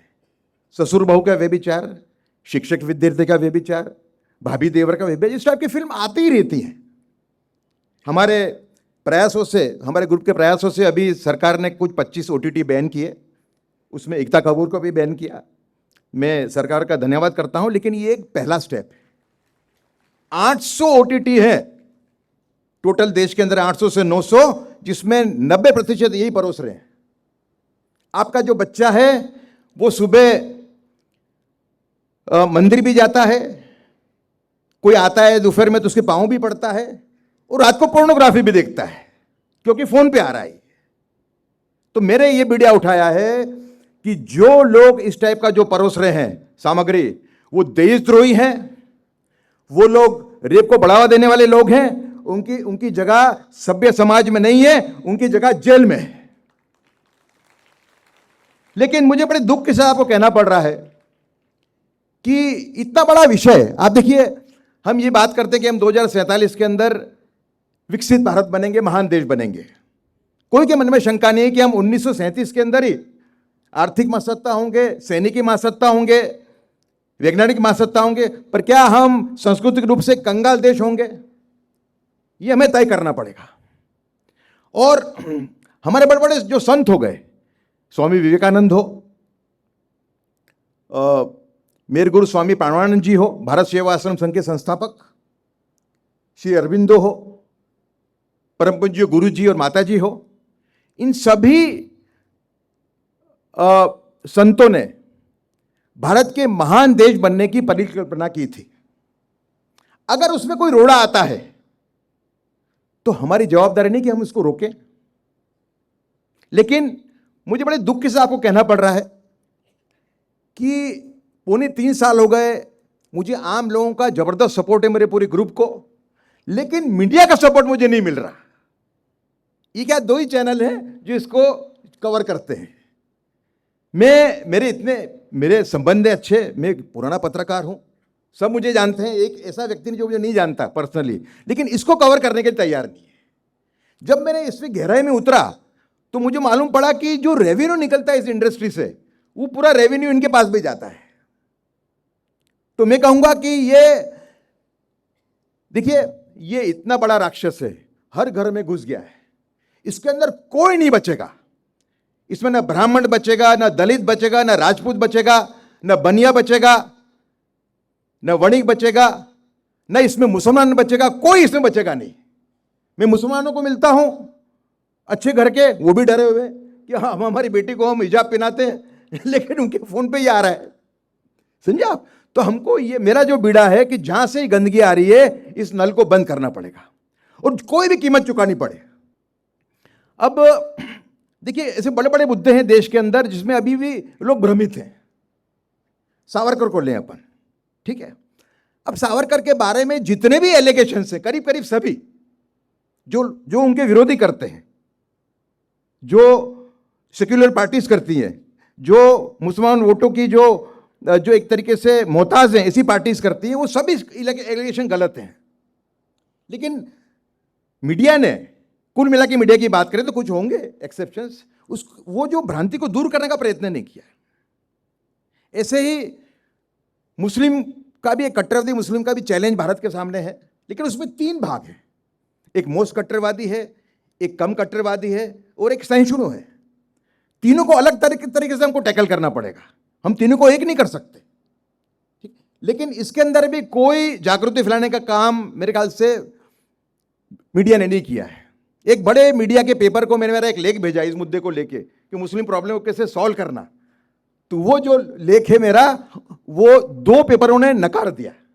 अब मेरी एक किताब आ रही है, my idea of nation first, redefining unalloyed nationalism, उस किताब के अंदर उस लेख को मैंने इंक्लूड किया है। कोई एक लेख जिसके अंदर मैंने मुसलमानों को कंप्लीट न्याय दिया था उस जो अच्छे मुसलमानों के लिए खूब जगह थी उस लेख के अंदर, लेकिन इन्होंने उसको कैरी नहीं किया। तो मैं मानता हूं कि अगर भारत को महान देश बनना है तो एक नेशन फर्स्ट की अप्रोच रखनी पड़ेगी मीडिया को, जो अभी काफी हद तक मिसिंग है। मतलब कई ऐसे कई दाखले, 2002 का दाखला लो आप, 2002 के राइट्स के अंदर स्टार्ट हुआ, 19 हिंदू मार दिए गए एक मुसलमान टोले के द्वारा, वहाबी मुसलमान के टोले के द्वारा, उससे स्टार्ट हुआ। मीडिया का क्या प्रयास था कि लोग, अच्छा उसके बाद में रिएक्शन हुआ, मुसलमान भी कई मारे गए, उसमें मेरी उनके लिए एक भावना है कि इनोसेंट मुसलमान भी मारे गए, समझा, नहीं मरना, कोई इनोसेंट आदमी मरना नहीं चाहिए, ठीक है। लेकिन इनका क्या प्रयास था? इनका प्रयास ये था कि गोधरा भूल जाओ और गोधरा के बाद का याद रखो। तो अगर हमें महान देश बनना है तो पत्रकार के अंदर नेशन फर्स्ट की भावना आना बहुत आवश्यक है। और ये कहां से आ सकती है? आजकल तो एक नियम बन गया है कि जो मीडिया का कोर्स करता है वही व्यक्ति पत्रकार बन सकता है। मैंने कोर्स नहीं किया था, मेरे टाइम पे ये रूल नहीं था। आज तो मीडिया का अच्छे मीडिया इंस्टीट्यूट से अगर आता है वो व्यक्ति, तो उसको तुरंत ले लिया जाता है उसको इंटरव्यू लेने के बाद। मैं मानता हूं कि हमें मीडिया इंस्टीट्यूट्स को अप्रोच करके नेशन फर्स्ट की बात करनी चाहिए। नेशन फर्स्ट कोई हिंदुत्व नहीं है, nation first is nation first, उसके अंदर सब चीज़ें आ गई। और दूसरा एक बात याद रखना पड़ेगा, हिंदू राष्ट्र का जो कंसेप्ट है वो इंक्लूसिव कंसेप्ट है, उसको मुस्लिम राष्ट्र से कंपेयर करना ये एक भ्रांति फैलाने के बराबर है। मुस्लिम राष्ट्र एक्सक्लूसिव कंसेप्ट है, हिंदू राष्ट्र इंक्लूसिव कंसेप्ट है, जिसके अंदर सावरकर के हिंदू राष्ट्र मैनिफेस्टो के अंदर यह लिखा गया है कि सभी जाति सभी धर्मों को समान अधिकार होगा। एक स्टेप और जाते हैं और कहते हैं कि अगर मुसलमान और क्रिश्चियनों की पूजा अर्चना में कोई बाधा डालता है तो सरकार हस्तक्षेप करेगी और वो अपनी पूजा अर्चना कर पाए वो उसको इंश्योर करेगी।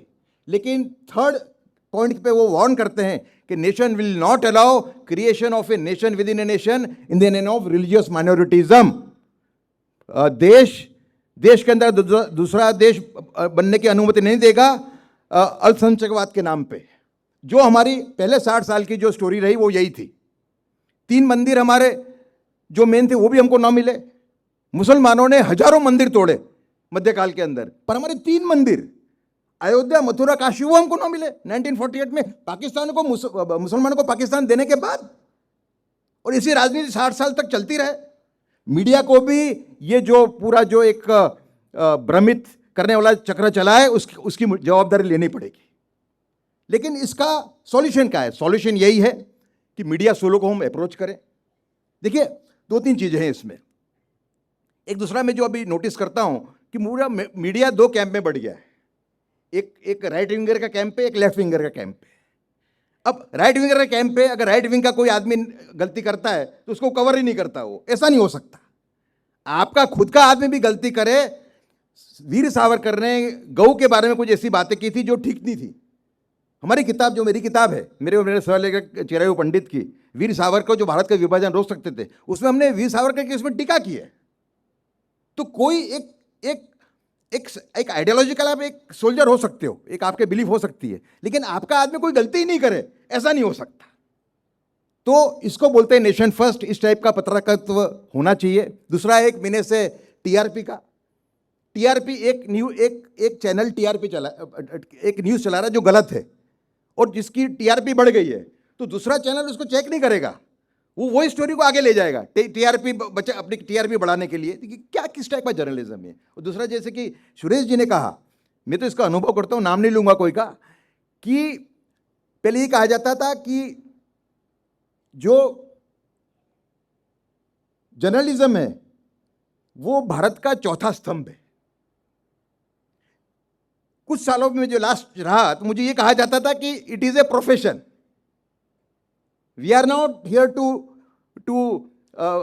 Improve the society, we are here to just, हम प्रतिबिंब में, हमको कोई दूसरा काम नहीं करना।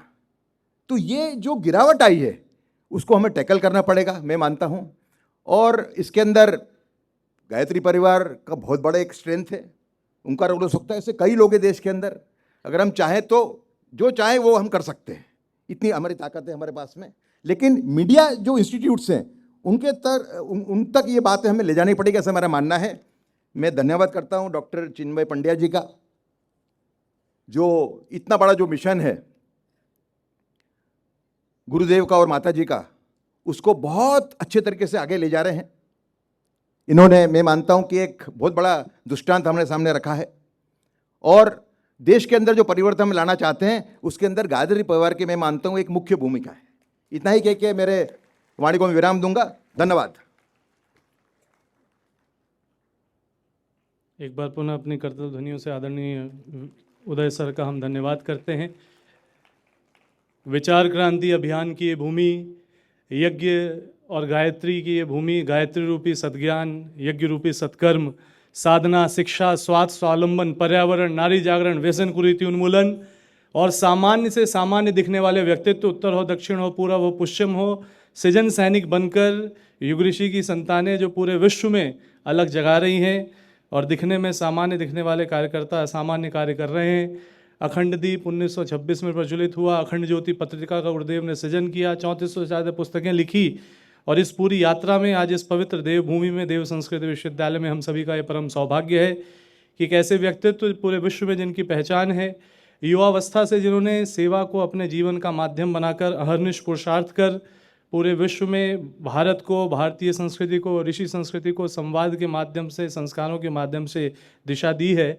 और इस देव संस्कृत विश्वविद्यालय शांतिकुंज रूपी यज्ञ भूमि पर राष्ट्र यज्ञ की आहुति डालते हुए आदरणीय सर कार्यवाह राष्ट्रीय स्वयंसेवक संघ आदरणीय श्री दत्तात्रेय होसबोले जी का हम सब हृदय से आमंत्रण करते हैं कि इस राष्ट्रीय सम्मेलन में हम सभी को दिशा प्रदान करें। एक बार जोरदार तालियों से आपका स्वागत निवेदन। परम पूज्य गुरुदेव और श्रद्धेय माता जी की दिव्य स्मृति में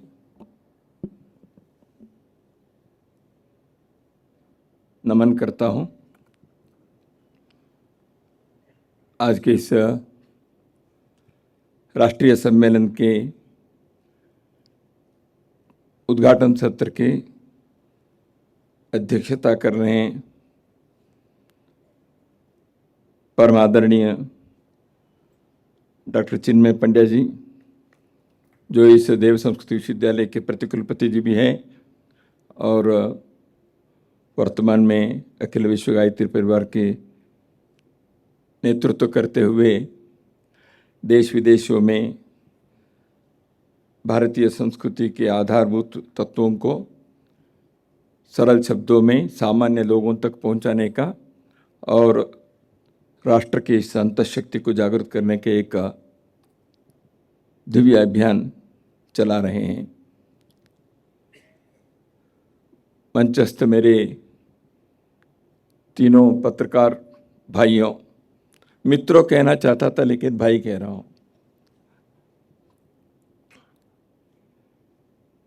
तो पत्रकार किसी के मित्र और भाई होना थोड़ा कठिन ही रहता है, लेकिन ये तीनों ऐसे हैं कि तरुण विजय जी, उदय माहुरकर जी और सुरेश चौहान के जी, इनको मैं वर्षों से जानता हूँ। ये हमारे जो देश के अंदर समाज को, संस्कृति को, धर्म को रक्षा करने की जो मुहिम चला है उसके ये सिपाही हैं और इनके बारे में आप लोग जानते हैं। ये शब्दों के सैनिक हैं, कलम के सेनानी हैं और इनके वाणी में शक्ति है क्योंकि इसके पीछे अध्ययन तो है ही और भारत के प्रति जो भावना है, अगाध श्रद्धा है, वो इनके शब्दों में, वाणी में, आचरण में प्रस्फुटित होते रहते हैं। तो इसलिए इनके वाणी के बारे में तो आपको अभी परिचय हुआ ही है और रोज होता रहता है, आप जानते ही हैं। और ऐसे विषयों को भी उठाते हैं। और प्रवीण जी चतुर्वेदी जी इस अभियान में कुछ वर्षों पहले जुड़ गए अमेरिका से लौटकर। बहुत कठिन रास्ते पर चले हैं प्रवीण जी, आसान नहीं है। जैसे अभी उदय जी ने कहा ना, उनके लेख नहीं छापेंगे उस विषय के, जिस विषय के बारे में उन्होंने उठाया उसके समर्थन नहीं मिलता। तो क्यों ऐसे हुआ है? देश आज़ाद होने के पश्चात भी, स्वाधीन होने के पश्चात भी, ये जो मस्तिष्क के स्वातंत्र चाहिए वो नहीं है, उसकी गुलामी अभी भी झलक रही है, जिसके बारे में डॉक्टर चिन्मय पंड्या जी ने तो वर्तमान अदृश्य असुरों के संदर्भ में आपने कहा। तो ये अदृश्य असुरों के कारण अनुभव में आता है, मायावी है, तरह तरह के जामा पहन के आते हैं, तंत्रज्ञान के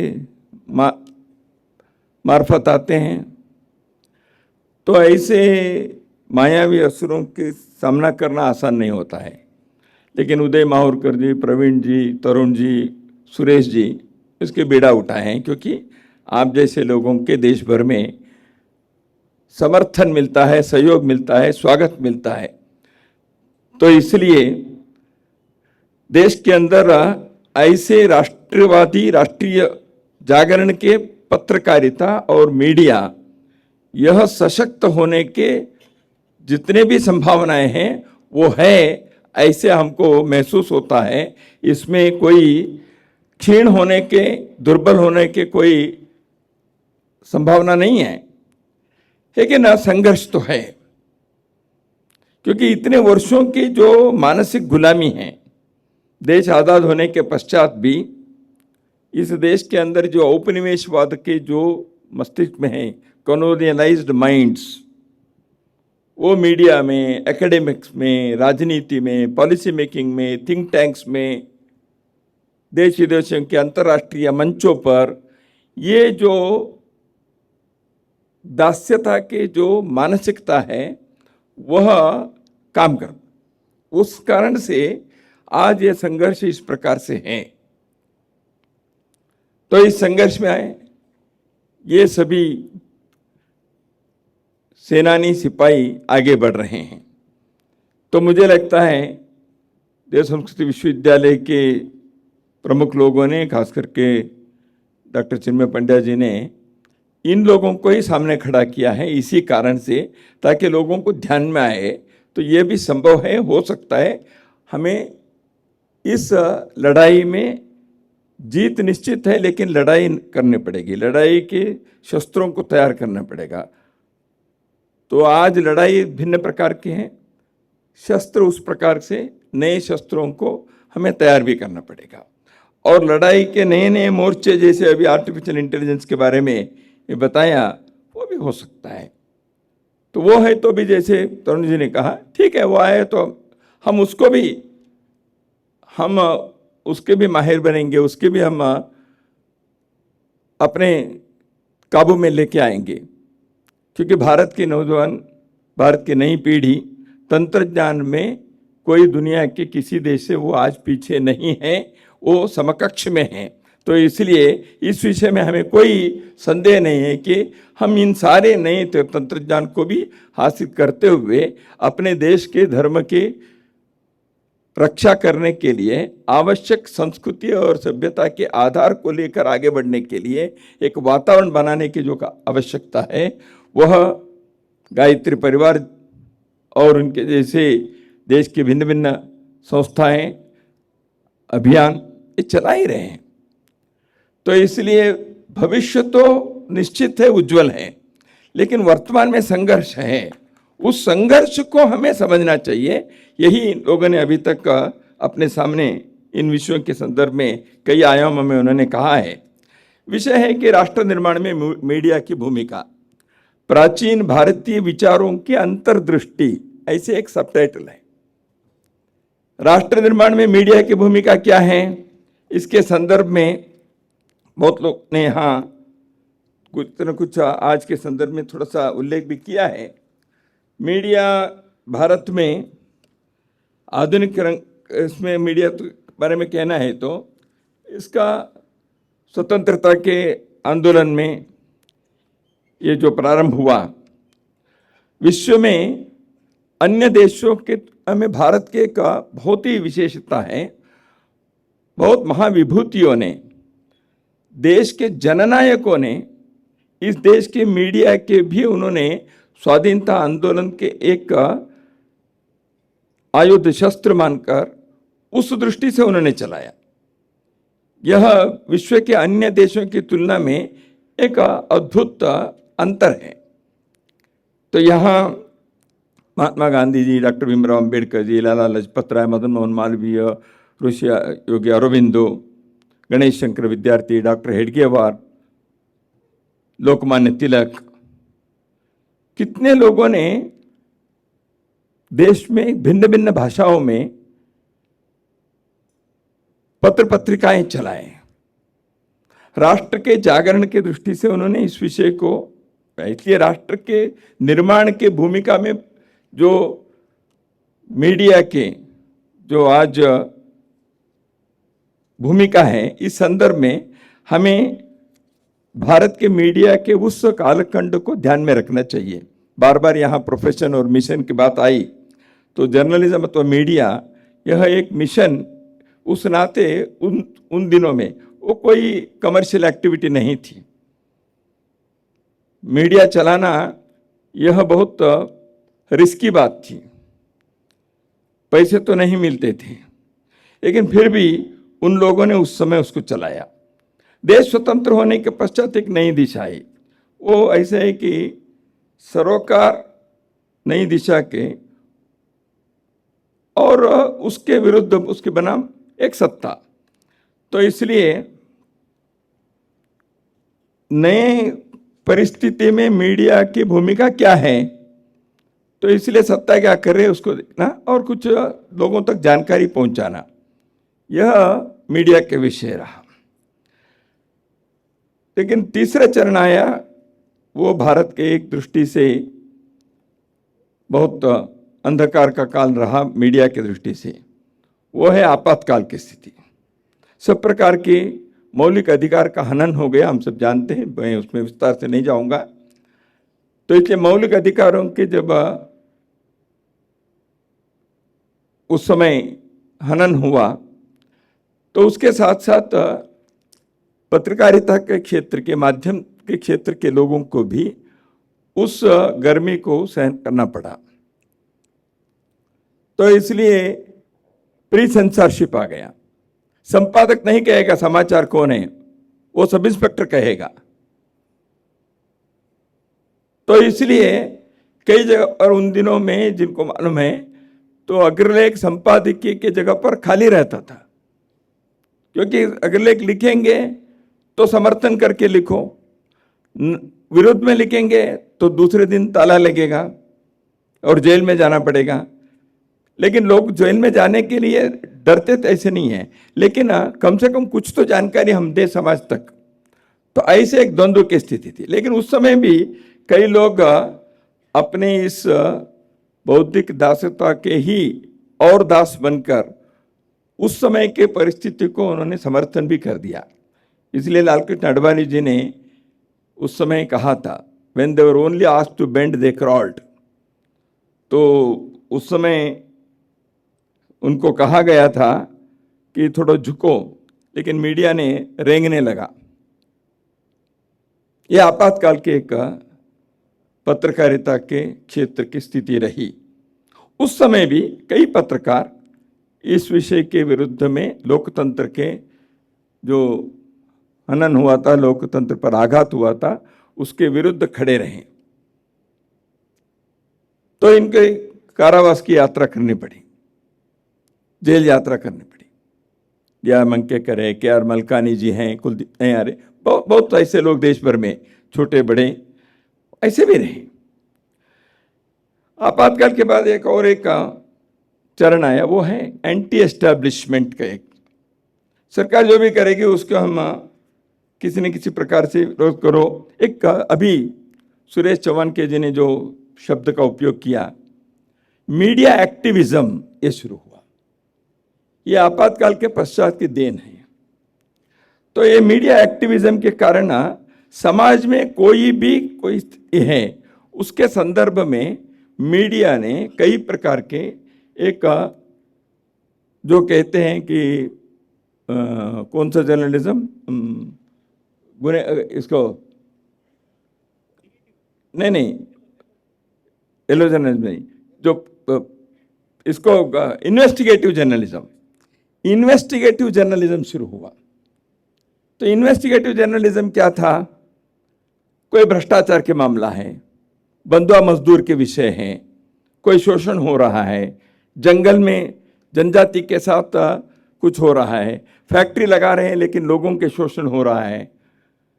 तो इस प्रकार से जो हो रहा है लोकतंत्र के व्यवस्था में उन बातों को रोकने के या उसको रोकते हुए सही दिशा पर ले जाने के या गलती करने वाले गुनाह करने वाले लोगों पर दंड देने के कार्य होना चाहिए। लेकिन जैसे अभी कहा आपने, चौथे स्तंभ लोकतंत्र की व्यवस्था में मीडिया, तो इस चौथे स्तंभ ने यह कार्य किया। तो हम समाज के बारे में सजग प्रहरी रहकर केवल जानकारी देना, प्रेस कॉन्फ्रेंस में होने वाली चीज़ों को समाचार में छापना या सम्मेलन, सभाएं, कार्यक्रम, उत्सव, इसको लोगों तक पहुंचाना, भाषण में क्या बताया, यहां तक मीडिया सीमित नहीं रह सकता। तो इसलिए खोजी पत्रकारिता शुरू हुई। इस खोजी पत्रकारिता के कारण समाज में दोनों प्रकार की एक है, एक तरफ खोजी पत्रकारिता इन्वेस्टिगेटिव जर्नलिज्म ने समाज में ऐसे बहुत आवश्यक बातें जो सरकार के और समाज के सामने आना चाहिए, जैसे मैंने अभी उल्लेख किया शोषण के बारे में, बंधुआ मजदूरों के बारे में, अन्याय हो रहा है उसके बारे में, भ्रष्टाचार हो रहा है उसके बारे में, इन बातों के बारे में पत्रकार लोगों ने जोखिम लेकर कई जगह पर उनको कई विरोध सहन करना पड़ा, गुंडों के सामना करना पड़ा। ऐसे परिस्थिति में पत्रकारों ने उन सारे परिस्थिति को सामना करते हुए सत्य को समाज के सामने लाने का प्रयत्न भी किया। लेकिन उस प्रकार के पत्रकारिता में भी, जैसे अभी उदय माहूरकर जी ने पैसे के लेन देन की बात की, वो भी होना शुरू हुआ। उसके कारण क्या है? जो डॉक्टर चिन्मय पंड्या जी ने अपने उद्बोधन में कहा था, मनुष्य के अंदर के जो लालच है, आकांक्षा है, काम, क्रोध, लोभ, मोह, मद, मत्सर की बात आपने कही, वो पत्रकार को भी, वो तो एक्सेप्शन नहीं ना, वो भी तो मनुष्य है, वो इसमें फंस गया। इसलिए एक तरफ खोजी पत्रकारिता से बहुत बड़े एक लाभ और समाज के जागरण और समाज इस विषय के बारे में संवेदनशील होना और कई स्थानों पर इस कारण से सरकार की ओर से सही कार्रवाई करने के लिए योग्य सामग्री मिलना, यह हुआ। अदालत के सामने, न्यायालय के सामने भी ऐसे बातों के कारण बहुत सारे सत्य सामग्री उपलब्ध हो गई। परंतु दूसरे तरफ कलम की ताकत को व्यापार के लिए उपयोग करने वाले लोगों के भी एक संख्या बनी। तो इसलिए कई लोगों ने ये हमारे लिए उपयोगी है, इसलिए तब येलो जर्नलिज्म शुरू हुआ, पीत पत्रकारिता। मैं क्षमा करिए, गायत्री परिवार में पीत वस्त्र का इसकी श्रेष्ठता है। ये येलो जर्नलिज्म शब्द भारत के नहीं है, ये पश्चिम के हैं, तो यहाँ कहते हैं, इसलिए मैंने कहा। तो ये जो पत्रकारिता हुई, वो कोई भी कर अपने कलम के आधार पर किसी को भी उनके दबाने के, दमन करने के, विरोध करने के, ब्लैकमेल करने के शुरू हो गया। तो ये जब ब्लैकमेल करना शुरू हुआ, पत्रकारिता के सामने प्रश्न खड़ा हुआ। यह समाज के प्रबोधन के लिए है, समाज के सामने सत्य लाने के लिए है, राष्ट्र के निर्माण में सही सकारात्मक भूमिका निभाने के लिए पत्रकारिता है, या अपने स्वार्थ को साधने के लिए किसी न किसी प्रकार से लोगों को ब्लैकमेल करते हुए अपने को आगे बढ़ाने के लिए, प्रमोट करने के लिए है? पत्रकार लोगों के सामने, जब मिशन प्रोफेशन बना, कमर्शियलाइज हुआ, इसका ये नतीजा हुआ। तो इसलिए पत्रकारिता को मिशन के नाते रखने के जो मूल से अपने देश में हुआ, वो दिशा बदल गई, ट्रैक बदल गया। हाँ, इसमें भी अपवाद है, बहुत सारे लोगों ने उसको, उस मशाल को जीवित रखा, ऐसे लोगों की संख्या है। लेकिन ये दूसरे एक रास्ता शुरू हो गया। तो इसलिए राष्ट्र निर्माण के भूमिका में पत्रकारिता के जो एक महत्व, राष्ट्र निर्माण के कार्य में पत्रकारिता की जो एक महत्व भूमिका है, उसको हमें इस दृष्टि से आकलन करना चाहिए। इसलिए मीडिया की दिशा समाज विरोधी नहीं, समाज प्रेरक होने चाहिए। केवल सत्य के उजागर करने के लिए ब्लैकमेल करने का रास्ता चुनने से समाज के लिए हानि ज़्यादा होती है और समाज निर्माण में कोई योगदान नहीं होता। इसलिए पत्रकारिता के ऊपर किसी न किसी प्रकार की एक नियंत्रण चाहिए। नियंत्रण कहते ही क्या होता है, तो इमरजेंसी की याद आती है। कैसे नियंत्रण होगा? पत्रकारिता के एक स्वातंत्र्य, अभिव्यक्ति स्वातंत्र्य। तो लोकतंत्र में 3 स्तंभ जो है, उनके भी स्वातंत्र्य की एक सीमा है। पत्रकारिता के लिए असीम नहीं हो सकता, लेकिन सीमा, इसके ऊपर नियंत्रण सरकार नहीं कर सकता। वो करने से एकाधिकार हो जाता है, इमरजेंसी की बात आती है। गलत अनुभव हुआ है। तो इसलिए कई पत्रकार संस्थाओं ने, माध्यम के कई संस्थाओं ने एक विषय तो आगे बढ़ाया था, वो है ओम्बड्समैन की। हम स्वयं नियंत्रण करेंगे। अपने पत्रिका में ठीक बात आती है कि नहीं, उसके देखने वाले स्वतंत्र लोग, समाज के ऐसे विद्वान, समाज के ऐसे जिनके चारित्र्य, जिनके शील, जिनके धर्म प्रवणता यह उच्च स्तर के हैं, ऐसे लोगों के समिति बनाकर करने के लिए बहुत लोगों ने सुझाव भी दिया। इसलिए पत्रकारिता धर्म, ये धर्म पालन करना है। ये पत्रकारिता धर्म को पालन करने वाले लोगों को अपने स्वयं के आत्मनियंत्रण चाहिए। जिस बात के बारे में अपने उद्बोधन में डॉक्टर चिन्मय पंडित ने कहा था, आज ऐसे अदृश्य असुरों के नियंत्रण के लिए अपने अंदर के ही सात्विक शक्ति को, अपने अंदर के ही उस धर्म प्रवणता को, अपने अंदर भी उस संस्कृति के धारा को कहीं न कहीं इस प्रकार से अभिव्यक्त करने के लिए प्रयत्न करना चाहिए। इसलिए पत्रकारिता धर्म ये बिजनेस नहीं है, ये साधना है, ये योग है, ये राष्ट्र के प्रति एक धर्म है। यह यदि पत्रकारिता स्कूल्स में पढ़ाएंगे तो ब्लैकमेल करना, एलो जर्नलिज्म करना, ये सारी बातें बंद होगी। और कोई सरकार के नियंत्रण नहीं चाहिए, उसका तो विरोध करना ही पड़ेगा, लेकिन अभिव्यक्ति स्वातंत्र्य की सीमा को अपने दृष्टि से रखने के लिए पत्रकारिता क्षेत्र को ही सोचना चाहिए, हमें क्या करना, क्या नहीं करना। इसलिए मैंने कहा, ये जो सिपाही हैं, उन्होंने उस दृष्टि से इस क्षेत्र के लिए बहुत बड़ा योगदान दिया है। इसलिए आज इनके वाणी में, ये जो उद्बोधन में उन्होंने जो दिशा दिए हैं, वह राष्ट्र निर्माण में पत्रकारिता की भूमिका कैसे होना चाहिए, केवल शब्द नहीं है, इन लोगों ने उसको अपने जीवन में, अपने प्रोफेशनल लाइफ में करके दिखाया है। तो इसलिए मित्रों, मैं आपको बताऊंगा, अभी अगला चरण पत्रकारिता क्षेत्र में मध्य में है, वो है हमको भारत के पुनरुत्थान के लिए, पुनरोदय के लिए, और एक आने वाले में भारत को एक धर्म प्रमाणित विकसित भारत के लिए एक परिवर्तित समाज के दूत बनकर पत्रकारिता को उस दृष्टि से आगे बढ़ाने के लिए प्रयत्न करना चाहिए। आज विश्व में कई प्रकार के विषय उठते हैं, युद्ध चल रहे हैं, प्रत्यक्ष युद्ध भी चल रहे हैं, हम देख ही रहे हैं, जैसे यूक्रेन में इतने वर्षों से चल रहा है और अन्य भागों में भी। आर्थिक क्षेत्र की लड़ाई चल रही है, बलवान देश सामान्य अन्य देशों के ऊपर जिस प्रकार वो एक दबाव लाकर अपने स्वार्थ को साधने में लगे हैं, लेकिन समाजों के अंदर भी तनाव है।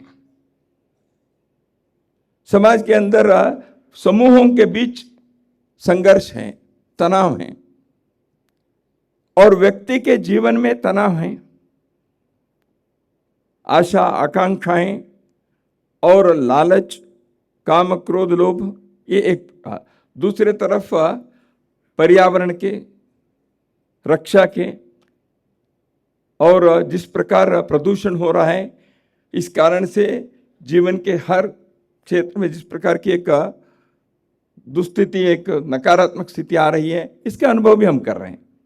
तो ऐसे स्थिति में मनुष्य जाति को, सृष्टि को बचाने की दृष्टि से एक सकारात्मक मार्ग पकड़ने के लिए, उस मार्ग पर चलने के लिए पत्रकारिता क्षेत्र को एक धर्म क्रांति के लिए, नैतिकता की क्रांति के लिए, शील और चारित्र की क्रांति के लिए, विकास की क्रांति के लिए एक शंखनाद बनकर आगे बढ़ने के लिए प्रयत्न करना पड़ेगा। यह वैश्विक स्तर पर पत्रकारिता क्षेत्र के, क्योंकि समाज के जन प्रबोधन के बहुत सशक्त माध्यम ये है,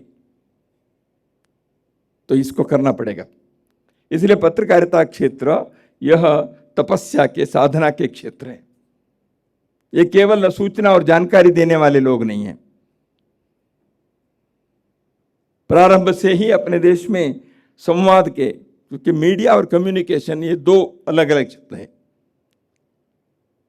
जो कम्युनिकेशन है, संचार है, संवाद है, उसको करने के लिए जो माध्यम का उपयोग करते हैं, कागज के, लेखन के, डिजिटल माध्यम के, एआई के, ये सब माध्यम हैं।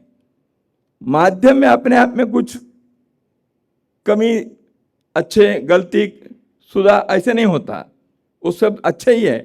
वो बुराई कब होती है, उसमें संवाद क्या करते हैं इस पर है।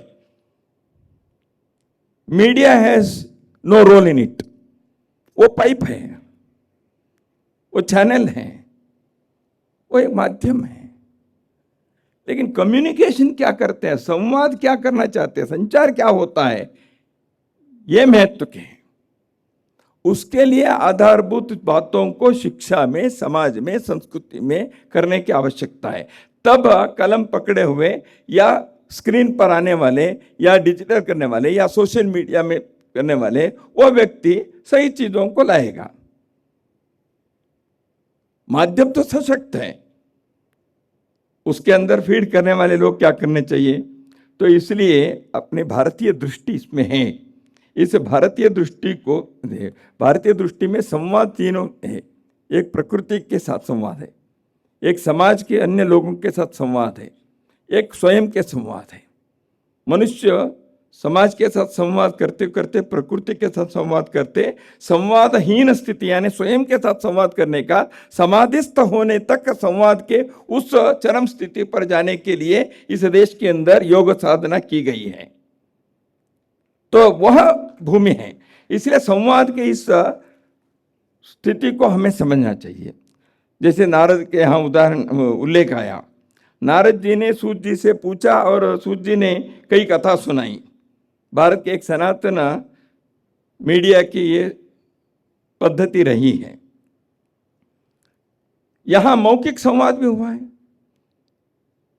जिस कालखंड में न कागज, न कलम, न कोई डिवाइस, कुछ भी नहीं था, ऐसे हजारों वर्ष हमने इस देश के, आप सभी जानते ही हैं, वेद उपनिषद को मौखिक परंपरा में जारी रखे। वो भी संवाद तो था ना।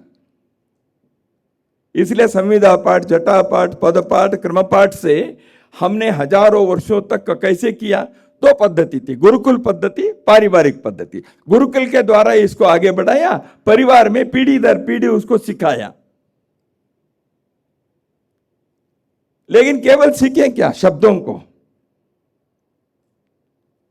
वेद मंत्र के, उपनिषद के शब्दों को सीखकर उसके केवल कंठस्थ होकर बोलना चाहिए, भकाना चाहिए, ये हमारे यहाँ नहीं है।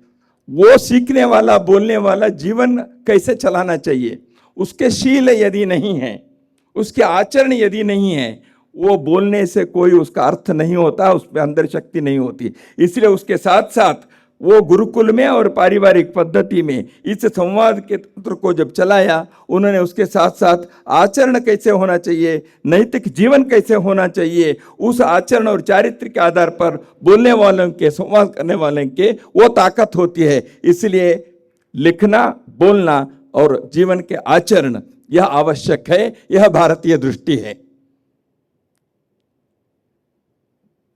स्वामी विवेकानंद या चाणक्य या और कई लोगों ने भारत की दृष्टि संवाद में कैसे रहें, इसके बारे में कुछ बातें बताए हैं। वो भी मैं आपके सम्मुख 2-4 मिनट में कहकर मेरे कथन को समाप्त करता हूँ।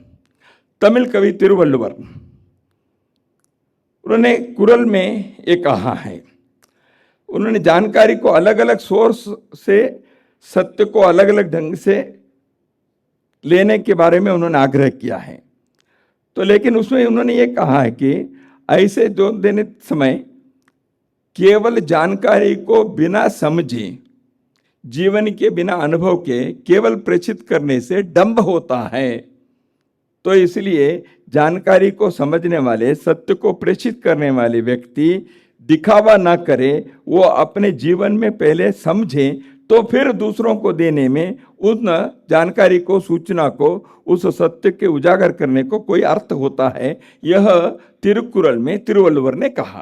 क्या इसमें एक हमको दृष्टि नहीं मिलती वर्तमान मीडिया के लिए? ऐसे ही प्रसिद्ध चाणक्य तो कौटिल्य अर्थशास्त्र, नीतिशास्त्र के ये तो सब जानते हैं, लेकिन उन्होंने कम्युनिकेशन कैसे होना चाहिए, राजतंत्र व्यवस्था में टॉप डाउन अप्रोच कैसे होना चाहिए, टू वे फ्लो कैसे होना चाहिए, राजा से सामान्य व्यक्ति तक और सामान्य व्यक्ति से राजा के दरबार तक कैसे कम्युनिकेशन होनी चाहिए, वो उन्होंने अपने अर्थशास्त्र में, नीतिशास्त्र में कौटिल्य ने इस विषय पर भी जोर दिया है, क्योंकि गवर्नेंस में यह बहुत आवश्यक है। सही कम्युनिकेशन कैसे आना चाहिए, इसके बारे में उन्होंने कहा। स्वामी विवेकानंद मीडिया के संदर्भ में उन्होंने कहा, गलत इस्तेमाल ना किया जाए मीडिया को। नेगेटिव जो जर्नलिज्म है उसके विरुद्ध उन्होंने सावधानी भी बताई, और स्वयं उन्होंने प्रबुद्ध भारत नामक एक पत्रिका उन्होंने चलाई, संपादक के नाते किया। और स्वामी जी ने कहा, जो मीडिया है, जर्नलिज्म है, ये बहुत पावरफुल है, ये बहुत सशक्त माध्यम है। इसको उन्होंने कहा, स्वामी जी ने, समाज परिवर्तन और महिलाओं के सशक्तिकरण, for the social reform and the empowerment of women, इसके लिए आपके कलम का उपयोग होना चाहिए, आपके बुद्धि का उपयोग होना चाहिए, पत्रकारिता इस दृष्टि से आगे बढ़ने चाहिए। इसको उन्होंने कहा, ये जिम्मेवार पत्रकारिता, रिस्पॉन्सिबल जर्नलिज्म, मॉरल जर्नलिज्म, नैतिक मीडिया, ये स्वामी विवेकानंद जी का कथन है। तो इसलिए भारतीय दृष्टि क्या है? भारतीय दृष्टि केवल वैचारिक स्तर पर कुछ विषय रखना नहीं है, जीवन के आचरण के स्तर पर होना चाहिए। सत्य को आप प्रेषित करते हो, उसको समझ कर करो। सत्ता के कारण दबना नहीं चाहिए, not to crawl but to stand up. पैसे के लिए सत्य को बेचना नहीं चाहिए। नैतिकता, धर्म, राष्ट्र के हित जब प्रश्न उठते हैं, उस समय पत्रकार भी देश के एक जागृत नागरिक के नाते अपने सब कुछ न्योछावर करके भी सत्य को, धर्म को, राष्ट्र के हित को सर्वोपरि मानकर खड़े होने के लिए तैयार रहना चाहिए। तब राष्ट्र के पुनर्निर्माण में पत्रकारिता की भूमिका सकारात्मक दृष्टि से एक योग्य उदाहरण के रूप में प्रस्तुत होने के दिन आते हैं। वो दिन अभी हैं। हम उस दिशा में जाने वाले लोगों को सामने देख रहे हैं। ऐसे लोगों की शक्ति बढ़े, ऐसे लोगों की संख्या बढ़े। भारत विश्व के अंदर एक नए मनवंतर को पत्रकारिता क्षेत्र में विश्व के लिए एक मॉडल बनने के स्थिति को लाने का प्रयत्न हम करें, उसके लिए संकल्प लेकर जाएं। यही कुछ शब्द आपके सम्मुख रखते हुए मेरे वाणी को विराम देता हूं। नमस्कार। हम बड़े ही हृदय से आज के इस ऐतिहासिक उद्बोधन के लिए आदरणीय श्री दत्तात्रेय होसबोले जी का एक बार पुनः से अपनी करतल ध्वनियों के माध्यम से आभार करते हैं और धन्यवाद करते हैं।